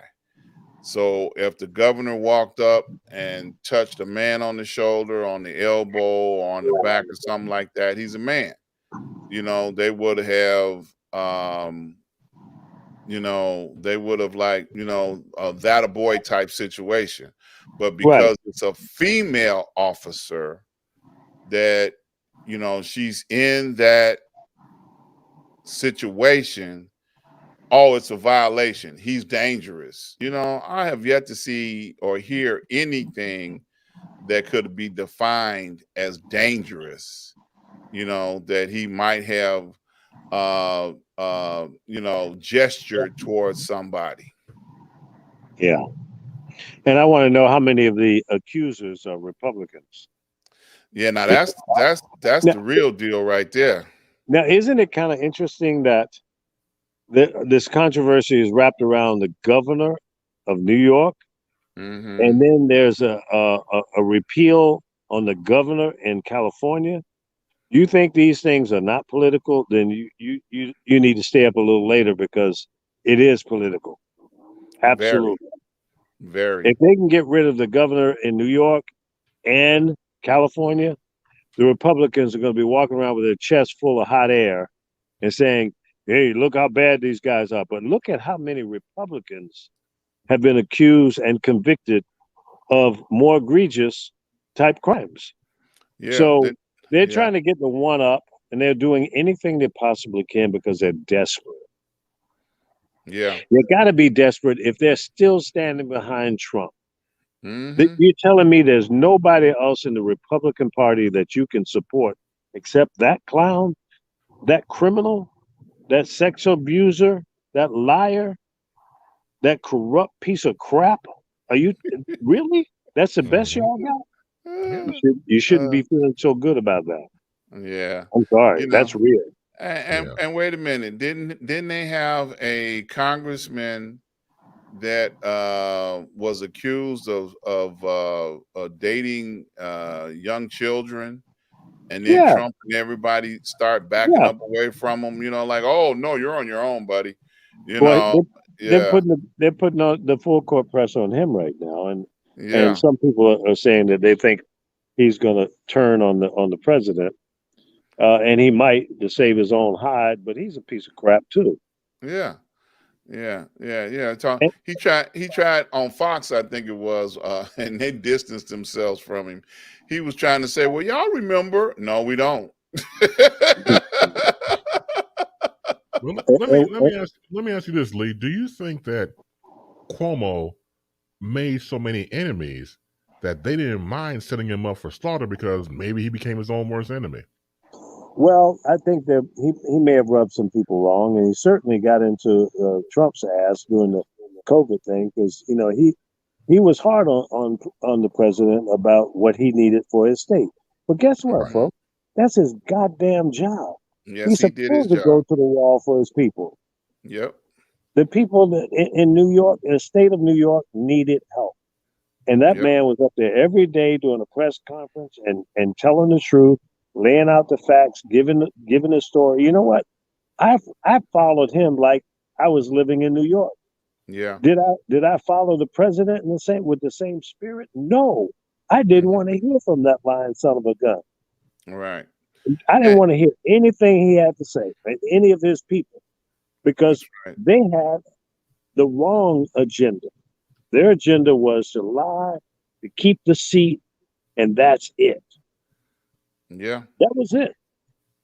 But he played himself, Because if he had come out saying, okay, the people in America, listen, this is what we got to do. We got to shut this bad boy down so we can get a grip on it. Here's what you need to do. Put on a damn mask, lock your doors, don't go out unless you have to. Don't worry. We're going to take care of everybody. Don't worry about your rent being paid. We're going to make sure that your landlords can and put it on hold. We're going to take care of that. And only the essential workers need to go out. Order your food in, have it delivered to your house. Go out as little as possible.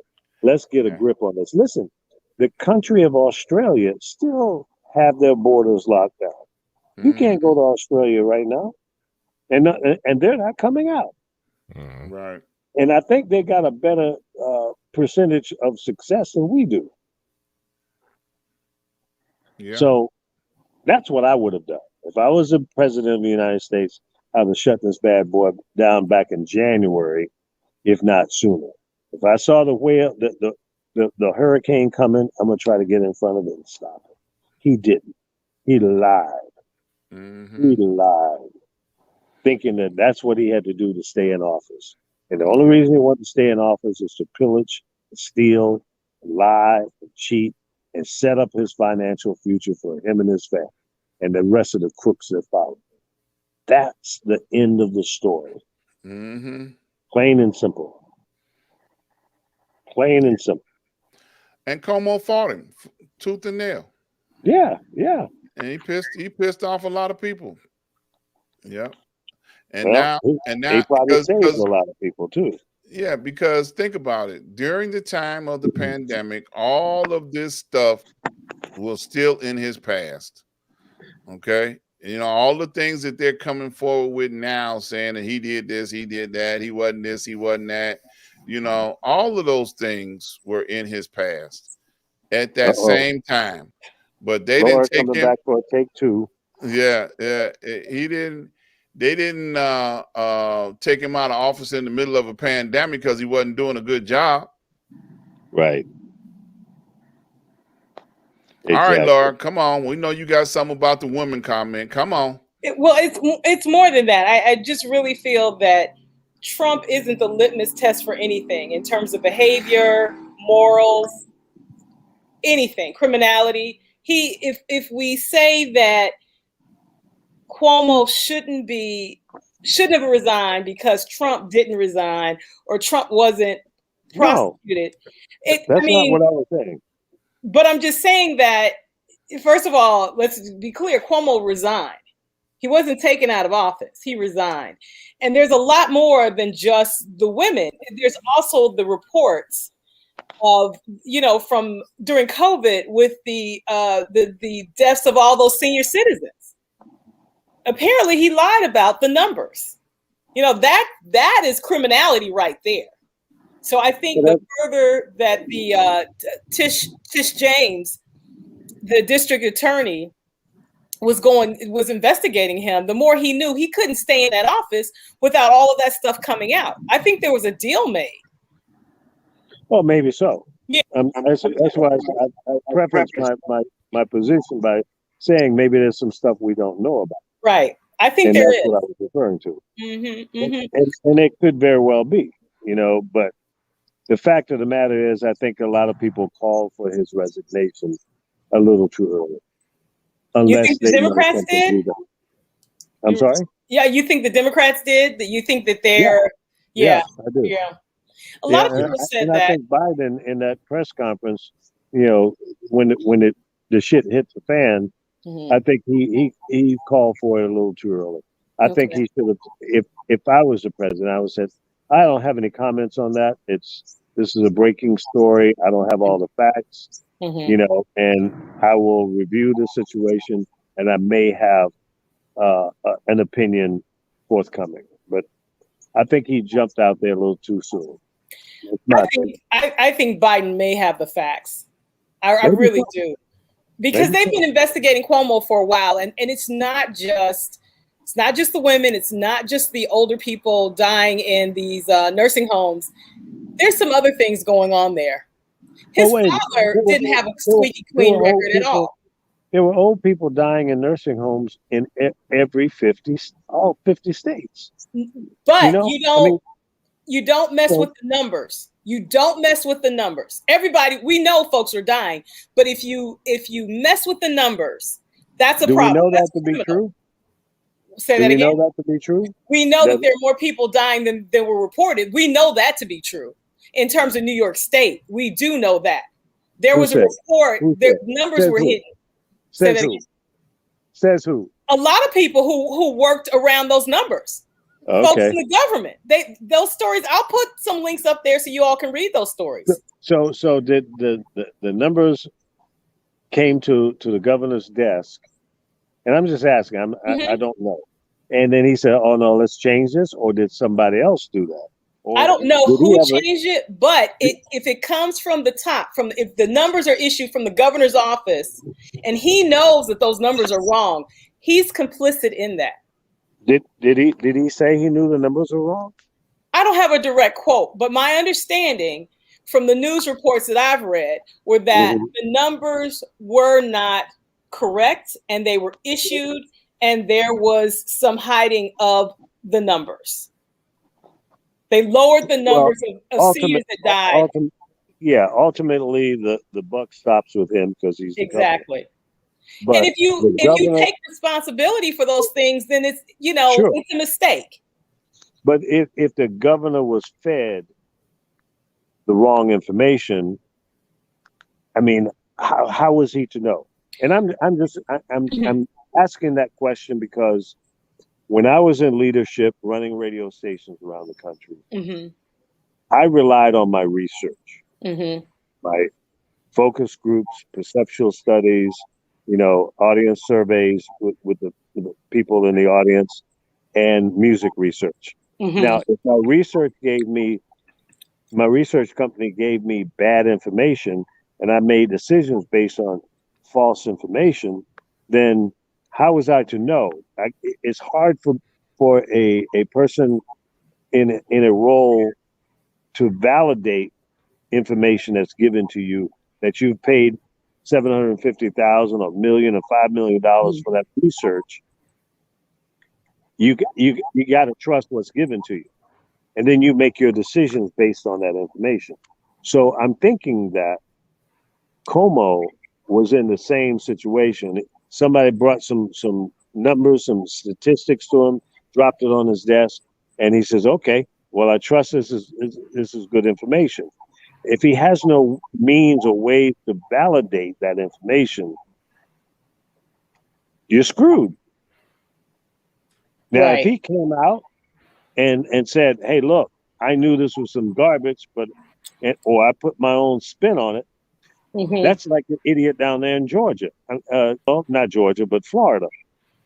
Santos. I mean, that guy is a complete idiot. Oh, absolutely. And I'm not saying that because he's a Republican and I don't like him. I don't trust him. I think he is evil.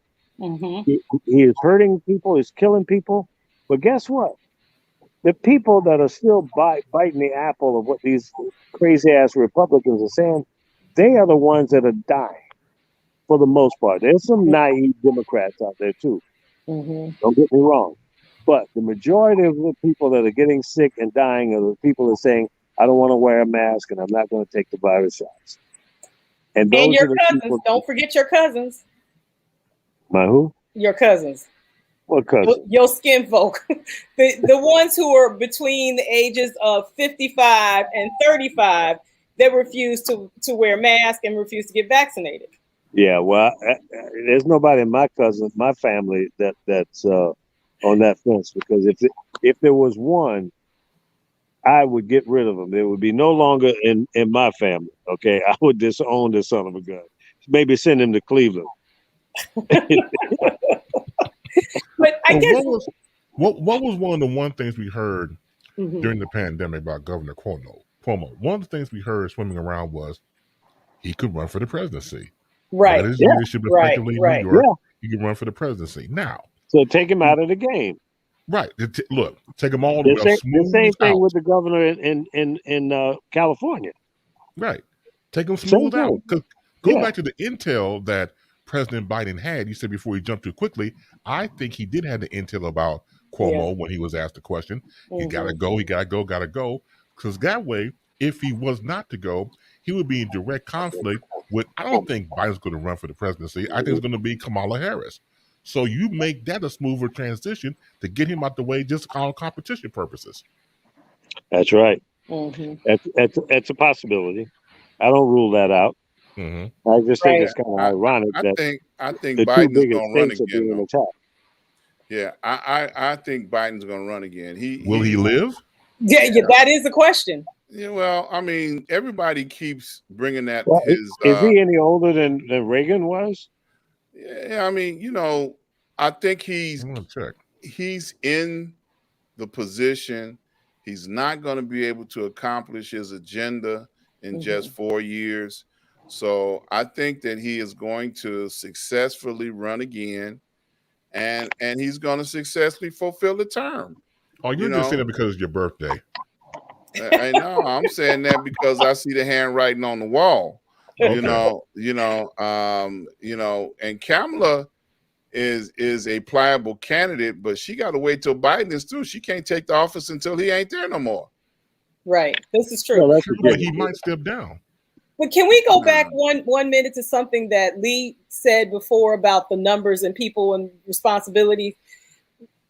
As Chris, Ron, and I know, Dr. Ron know, we know that Chicago is full of politicians that get information, that see tapes, but that suppress information.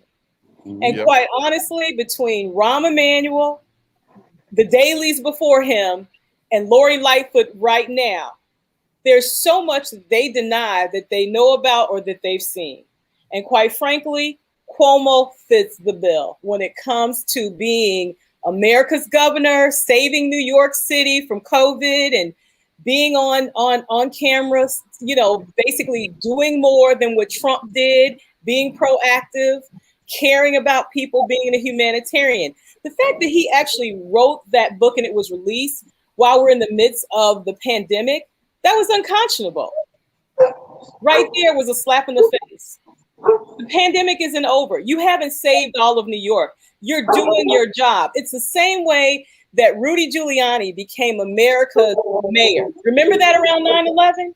He was doing his job. He was doing the basic sort of things that are required of a mayor during a time of emergency.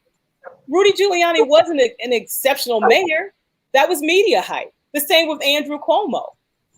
There's some deficits there, but we just didn't see them because of the pandemic. Everyone's swept up in the hype of how wonderful he was versus Trump.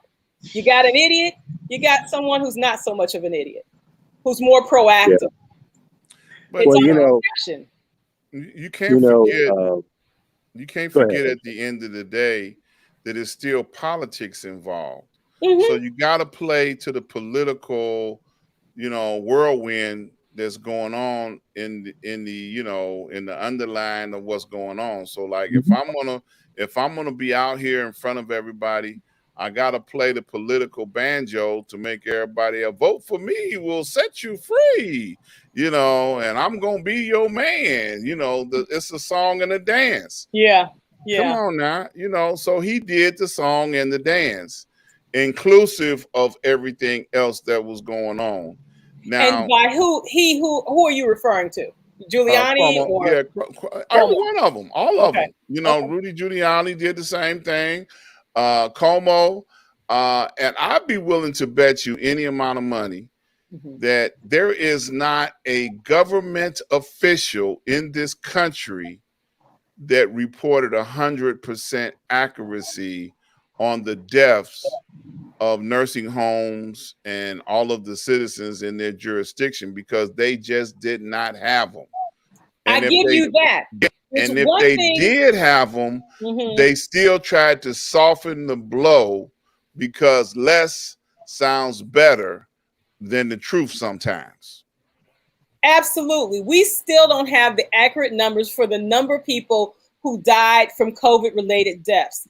There's a huge, not essentially a huge, but there's a percentage that we suspect people died of COVID throughout the United States. So I don't think we'll ever know the true number, but definitely how is it that we don't know the right number? I mean, when you die, somebody has to sign a death certificate to say the cause of death.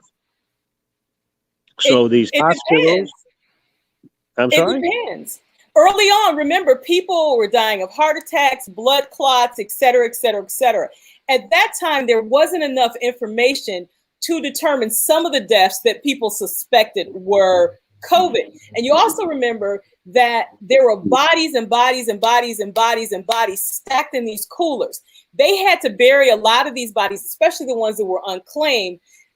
They didn't necessarily do autopsies on all of these bodies. They needed to bury these bodies, get them out.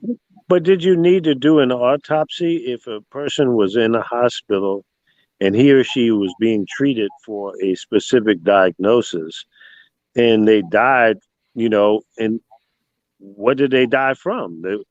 If they had COVID, they died because of COVID.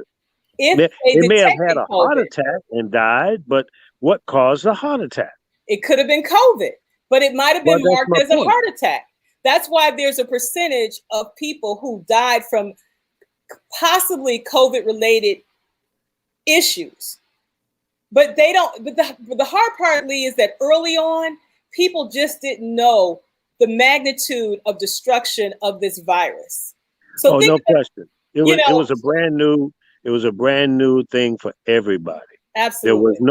There wasn't one expert in the world that knew and could identify anything from the jump. So it was a learning curve that all of the scientists and doctors and nurses and everybody else had to go through. That being said, though, at the end of the day, even when people started dying and they weren't certain, how many? Okay, maybe there are more people that died that wasn't, diagnosed or on the death certificate said COVID. So that's a two-edged sword. It's a double-edged sword, and that pendulum can swing either way. So the fact, though, there are how many people are dead now? I've lost count. It's it's close to 700,000. Close to 700,000. Leading towards 700,000. Yeah. So okay, let's play what if here for a second. What if the number is 15% off? Does that make you feel better? No, it doesn't make me feel better. But my point about Cuomo is the fact that there were a number, the senior deaths, a number of them, the numbers that they reported were based on what they found. What they found, they actually suppressed. Based on what was determined, they suppressed those numbers so that there was a lower rate of COVID deaths. That's criminal. I'm not saying those that we don't know. I'm talking about those that they could definitively determine seniors that died from COVID. They took that number and they decreased it. That's a difference from the unknown to what you do know. I'm talking about what is known. So I get what you're saying. And I'm concerned because there's so many people who have died that we don't know if they died from COVID or if they didn't. I'm talking about those that were definitive COVID deaths. Those numbers were purposefully decreased. That's all I'm talking about. Right. And listen, there are people that have and still have underlying conditions that are more susceptible to COVID and with this new strain of Delta. And I read a report earlier today that the Pfizer is only 47% effective to Delta, and I think the Moderna is a little bit better, maybe 10% better. The fact of the matter is, this thing is mutating. And let me say this to everybody out there: for whatever reason, you don't want to wear a mask, and you don't want to take the shot, and you believe in this is a pandemic. And this is a man-made thing. I don't give a damn whether it was man-made or it came out of the moon. Right. That doesn't matter to me. And it shouldn't matter to anyone else. The fact of the matter is, it's a world problem. It's not just an American problem. People are dying all over the world. People are getting sick all over the world. And this thing is heating up again. Absolutely. In California, 700% increase. In Texas, they're putting people in beds out in the parking lots under tents. This was going on back in March of last year. So here we go again. One of the things that I said when they started opening up the country and, we got to get back to work and we got to open up the economy. We're dying and they, people have to go back to work. Well, and y'all have heard me say this over and over again, and I'm going to say it every time it's applicable. My dad used to say, son, don't rush to fail. And that's so, so meaningful, even today. And I haven't heard his voice saying that since 1963. Okay? When he died. And I used to say, this old man, what is he talking about? I'm 13 years old. I don't understand that. I can't process that. I heard it and I said, okay, Dad, yeah, that makes sense. But it is so meaningful. And I've seen it in business. I've seen it in personal relationships. I've seen it in politics. We rush to fail so many times. And we just need to slow down, take a deep breath, analyze the situation and say, well, wait a minute. Let's use some common sense here. And I know that's not common. Right. But we need to slow down and look at the long run versus the short term. I'm so afraid. Listen, I'm a businessman. And y'all know I have a limo business here in Los Angeles. And the reason I'm not shaved and I'm sitting outside here in the yard in a T-shirt, because it's nice weather here. It's beautiful. Let me see, what is the temperature? Oh, here we go. The high today was 84. It's 72 degrees in Los Angeles, and the low tonight will be 64. Great sleeping weather. Don't need air conditioning. But the fact of the matter is... And wait a minute. And you felt the need to say that. Why? Because I was doing a weather report. I felt like doing a weather report. I knew it. Lee is a meteorologist. You didn't know that? That's right. I'm Peter the meter reader. Did he realize the sun was setting and we can't see him no more? I know I am getting kind of dark. I'm in Rock Creek Park doing it in the dark. That's right. But listen, before we get out of here, let me just say this, folks. Wear your mask, social distance, get the goddamn shot. Okay, I'm 71 years old. I got it back in May. And I was reluctant in the beginning. But I said, you know what? If I'm going to get back in the world and get back out here and deal with people in the public, I'm going to go ahead and protect myself. And more importantly, I want to make sure I don't make somebody sick. So don't be a selfish shithead. Get the shot. Protect yourself, and that'll help protect your neighbors, your family members, people that you walk by in the grocery store. Come on, let's get a grip and let's knock this thing out so we can get back to normal. But the longer you sit around and do nothing but bitch and complain about your liberties, your freedom, I got freedom too, goddammit, and I want my freedom back. I want to get back to normal as soon as possible, but not until you get your shot. With that, I yield back my time. May I ask you all a question? What kind of mask are you all wearing? Because I exclusively wear the KF94s, which are the Korean mask. And they are, depending on which ones you get, they're about 99.5% efficacy. So you say KF94? KF, yeah, KF as in Korean. Okay, I've never seen that one. I've got the KN95. Right. The issue with the KN95s is that you get them from China. You don't know exactly who's manufacturing them and the efficacy rate. And MIT did a study on the mask, the surgical mask and the KN95s, and they found that a lot of them were deficient. A lot of the factories just weren't manufacturing what they suggested that weren't manufacturing them well. The KS-94 is made in Korea. They're made in South Korea, and they have to go through a vetting process through their FDA, and they take a lot of pride in their work. And on top of that, they have something called yellow dust annually, and these are the masks that people wear so that they don't inhale the yellow dust, and it's a really serious issue. But what I was going to ask you all is that poppy? Is that yellow what? Dust, is that poppy?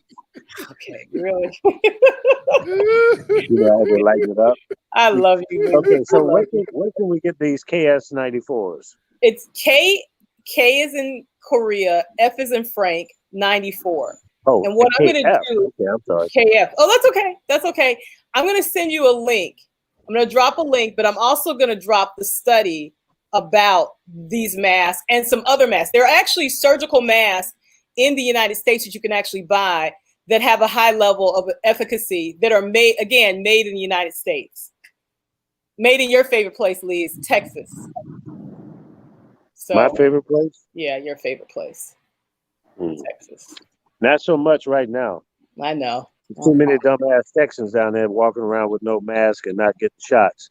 And you got people in parking lots and tents as opposed to inside of hospitals because the hospitals are overloaded. So, no, Texas, get it together. Y'all need to get rid of your governor because that guy's a piece of shit. Who's that? Now, in response to the question about the mask, I noticed last year that when the outbreak really was in full bloom, they would show emergency room pictures of emergency room doctors wearing 3M masks with pink powder puffs on both sides. So I went out and bought a 3M mask with a whole year supply of powder puffs for both sides. So I ain't taking no chances. I ain't playing. Yeah. I got, when I go out, people say, "Oh, he's serious." Yeah. You have to be really serious about this, especially since the Delta variant, it's more transmissible. And on top of that, we have Lambda. And what scares me about Lambda, there's a report that just came out that said I'm gonna hate to say it, but they say that the vaccines so far have not proven effective against Lambda. So I don't know, do we start all over again? I mean, what do we do? Well, I believe, and I think the science supports my belief that this thing is mutating because we haven't stopped it. Right. It's like any other virus or infection. It gets out there in the real world and it starts to mutate. So until we stop the original strain and whatever strains are out there now, it's going to continue to mutate. We may have a plague that's really, really out of control. But also is the fact that we already separated by ideals, skin tone, politics, the like. And you would think by a human condition that this should bring us together. I mean, look what happened when 9/11 hit. There seemed to be a strong human factor that we had to heal, that we had to get back together and go back into some form of normalcy, even though we were attacked. But it seems as though with this situation, they've done a great job of divide and conquer. So it's not about a human condition, not only for yourself, but the future of your families and children throughout the world. It seems as though that it's my right. You're stepping on my foot. I don't have to wear a mask because it's not about a right situation. It's about a human condition saving situation. And so when we continue to divide in this situation, it just continues to manifest itself. People need to get a grip. And it's not about your rights. It's not about, oh my God, I got to stand 6 feet apart. We're trying to save each other. It's just that simple. But if you put in the whole political slant, then once again, a masterful job of doing that, this is what you get. And so, as we said on this show, as Lee would say, and I agree wholeheartedly, don't do 6 feet, do 12 feet. when it comes to situations like that. Make sure you wash your ass. Make sure when you put on your mask that you don't have bad breath, because you will pass the hell out if your breath stinks to be damned. Yeah, exactly. I mean, isn't it kind of interesting that we didn't hear much about the flu and the common cold because people were keeping their environment cleaner. You know, they were using the wipes and the hand sanitizers. The mask was keeping you from coughing on people. And so if we didn't learn anything but keeping your environment and yourself clean, having a little more respect and distance, don't be all up in somebody's grill all the time. And you know, that's a lesson in itself. So let's keep that good behavior in our regular routine. You know, by the way, I had to turn on my iPhone flashlight, and that's about all the goddamn thing is good for. Such a hater. Such a hater. $1,300 for a phone that it's supposed to be 5G, and the 5G sucks, and it doesn't even flip to the 4G so that you can have a decent signal. I'm pissed. I think it's operator error. No. You sounded like my daughter now. Sarah says, "Dad, you just don't know how to use his phone." I'm not a complete idiot. I know how to use a phone. Okay. And I'm a pretty technically savvy guy. No, this is a jackass phone. I hate it. Okay. Well, look, let me read this. I posted this week on my Facebook page, and I think it's so relevant to what we're talking about right now. It says, and when you go to shops, it says no shoes, no shirt, no service. Okay, no problem. Traffic laws. Wear a seatbelt in your car or get a ticket. People. Okay, no problem. OSHA. While working in certain places, you must wear safety goggles and safety gear. People. Okay, no problem. Airlines. You must be seated and wear a seat belt with your tray table up when taking off. The people, okay, no problem. TSA, before getting on this plane, you need to remove all your shoes, your belt, everything from your pockets, and go through this X-ray machine. People, okay, no problem. Grocery stores, please wear a mask while you are shopping to help reduce the risk of infecting others with a potential deadly virus. People, how dare you take away my personal liberties and rights? Yeah. So, you know, it's you know, I think what we're saying is that it makes sense to, you know, think about yourself and others. I know it's a stretch, but it makes sense to think about, you know, to think about yourself and others, you know, at a time like this.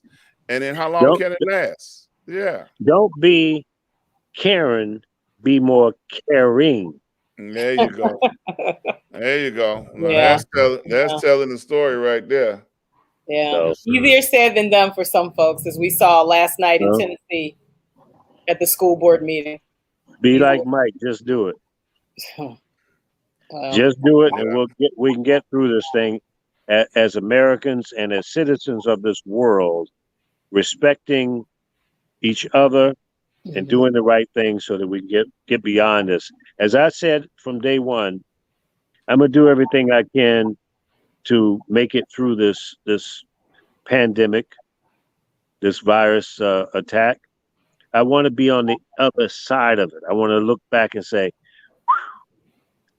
I made it. There you go. And the only way to do that is to do the right thing. So I'm begging. I don't like to beg. I don't want to feel like Tyrone Davis and all those old begging ass R&B guys. But I'm begging you to do the right thing. Don't be scared. Make a good decision about which one of these shots you want to take, Moderna or Pfizer. I mean, really, those are only two choices. One time I thought I was going to do the Johnson because of one shot, but that turned out to be like the baby powder. But I'll leave it alone. So yeah, you don't want to be begging. I guess it's generational. So you don't want to be begging like Tyrone Davis, or you don't want to be begging like Keith Sweat. So find right. somebody generational that begs. Or baby, please. baby, please. Right. Please get the shot. Get it over with. I took a friend yesterday to get her first shot, and I'm going, come on, let's get it done. How's she feeling today? I haven't seen her. She might not made it. I don't know. No, she's fine. God, He dropped off I'm at home. kidding. Dropped off at home to go to sleep and not wake up no more. That's right. What a friend. What a damn friend, okay. You all just endorsed vaccinations, and now you're going to scare people off from getting them. Look, that was Lee. No, look, just don't get a shot in California. That's all, Hey, look, I got both of my shots, never got out of my car. It was a drive-through at the Forum, and it was great, man. I was in and out of there in 20 minutes, telling jokes, messing with the nurses, and I was having a good time. I turned my radio up loud. They said, sir, can you turn your radio down? I said, I'm just trying to entertain. I'm a DJ. At heart, I'm always going to be a DJ trying to entertain people. And tell a few jokes and play some hits. He was too afraid to tell him, I'm scared shitless. Y'all finna give me something that I don't know what the fuck it is. No, I told him up front. I said, if anything happens to me, that's your ass. So don't give me the bum shot. You better give me the good one. Oh, Lord. And on top of that, you had enough energy to sexually harass a few nurses. That's right. Yeah. Yeah. You better be careful in there. Arnold got in trouble messing around as a governor over there. Yeah, that's true. Yeah. He did it at home. I was gonna say, I think he made his housekeeper pregnant. He had so much fun. That's right. Yeah. Yeah, that was must be a governor thing, A little bit of power is a dangerous thing. Yeah, and he was Republican at the time. He wasn't even Democrat. Yeah. Well, he's still a Republican. Yeah. And it's also a male thing. Let me just throw that out there. Okay. Nice talking to you, Laura. Yeah. And she sits there half naked, in the dark, Yeah. Really? You need to stop fantasizing about me, Dr. Ron. I am not fantasizing. I want to see. I don't want it to be a fantasy. I want the ratings of this show to go up to 2002. We can get 2,000 views too. Come on, let's send this show up to the top, to the moon. I do feel harassed. Who can I report you all to, Dr. Ron? Who's your supervisor? I want to get you fired. Okay, you gonna get me fired? Maybe the Humane Society. 3 dogs and a woman. Oh, that's terrible. Oh. I don't approve of that, Lee. Well, I mean, that's what she's basically saying. Okay, I'm just, All right, guys. Well, I got to go because I think mosquitoes are starting to come around. You don't want that. Bite me. Yeah. Sweet meat. Yeah. Look, that's another vaccination you'd have to get, malaria or something, Yeah, right. I don't want no more shots. So, folks, do me a favor. Get the shot. Don't think about it. Just go do it. You can come up with all the reasons why you don't think you should have it, but look at it this way. I remember, you see this thing on your shoulder? You remember that? If y'all old enough to remember when polio was taking people out of here. I think I might have been 4 or 5 years old. I remember going in, I was scared to death. And it was a little painful for a child. But guess what? We eradicated. It's gone. It's basically doesn't exist anymore. Now, this thing, if everybody said then, oh, I'm not going to take that shot because, it might make my ears grow long or whatever. People did it. What's the difference? We didn't have no choice back then. That was the difference. Because if you didn't have a shot record with all of your child shots, you were not allowed to go anywhere near an educational institution at all. And it's the same thing in the military. In 1983, when I went through that line and they shot me in both shoulders with 2 guns for all world-known diseases at the time, they didn't ask me. They didn't ask my permission. They didn't give me no choices. They just shot me and told me move the fuck on. That's exactly what I did. Now, everybody in the military is required to get the vaccination. It's the truth. You're laughing, but you ain't never been in that line. No, it's just their reaction to it. That's all. Hey, man, look, please. And then one of my comrades had nerve enough to say they used the same damn gun on everybody's shoulders. God. I was like, damn, you got a point. They didn't change guns when that dude got shot in front of me. Right? They just loaded up and kept on pumping. Man, please. It was air guns that was shooting like 5, 10 needles in each gun. That's right. Yeah. And each arm. And then that was before they drug you through the mud and told you now you're a Marine, or now you're an Army, or now you're a Navy, or now you're an Air Force. They shot you up with all them drugs and then went and tortured you for 8 weeks. If that wasn't an experiment, I don't know what was. Shoot, all 3 of you all been married. That's enough, ain't it? Prepared you for marriage. That's a different thing. That sure is. That's another show. Camp. That's a different boot camp. Yep. I'd rather go to boot camp than to go through that shit again. Hey, I don't know, bro. I can't go with you on that one. I've been to boot camp and I've been married. I think a honeymoon was better in marriage than it was in boot camp. Yeah, but you didn't have to go to boot camp for the rest of your life, though. Yeah, I hear you. That's the difference. Yeah, I hear you, bro. I hear you. The honeymoon is over, and then you go to hell. Yeah. You say you wake up in hell. Yeah. All right, guys, I gotta go. But listen, it was fun, and I just hope that people take this virus thing serious and just go get shot and wear your mask. Stop all this craziness and conspiracy theory crap. Let's just get beyond this, man. We got to fix it. We got to eradicate this virus. The only way to do that is either go dig a hole and stay in there like a mole, or you go and get the virus shot and let's get it over with. If you dig a hole and act like a mole, then don't come out no more. Just, it's over. And you can always take a Mr. Pillow with you too, Oh my God. So, I forgot to talk about that dumbass. And anybody that follows him or believes anything that this idiot says, you're stuck on stupid. I'm not going to be kind to you about that. You are a complete idiot. His pillows suck rocks. They're horrible. Everybody I know that bought one said they were not good pillows. So don't buy those damn pillows. There's 1,000 other pillows out there to buy, not the Mr. Pillow idiot. Yeah. We talked about that earlier. Defend the Trump, they got to be a little wacko. Yeah. We talked about that earlier. And we came up with the conclusion that they should take Mr. Pillow should take a dirt nap with a Mr. Pillow pillow.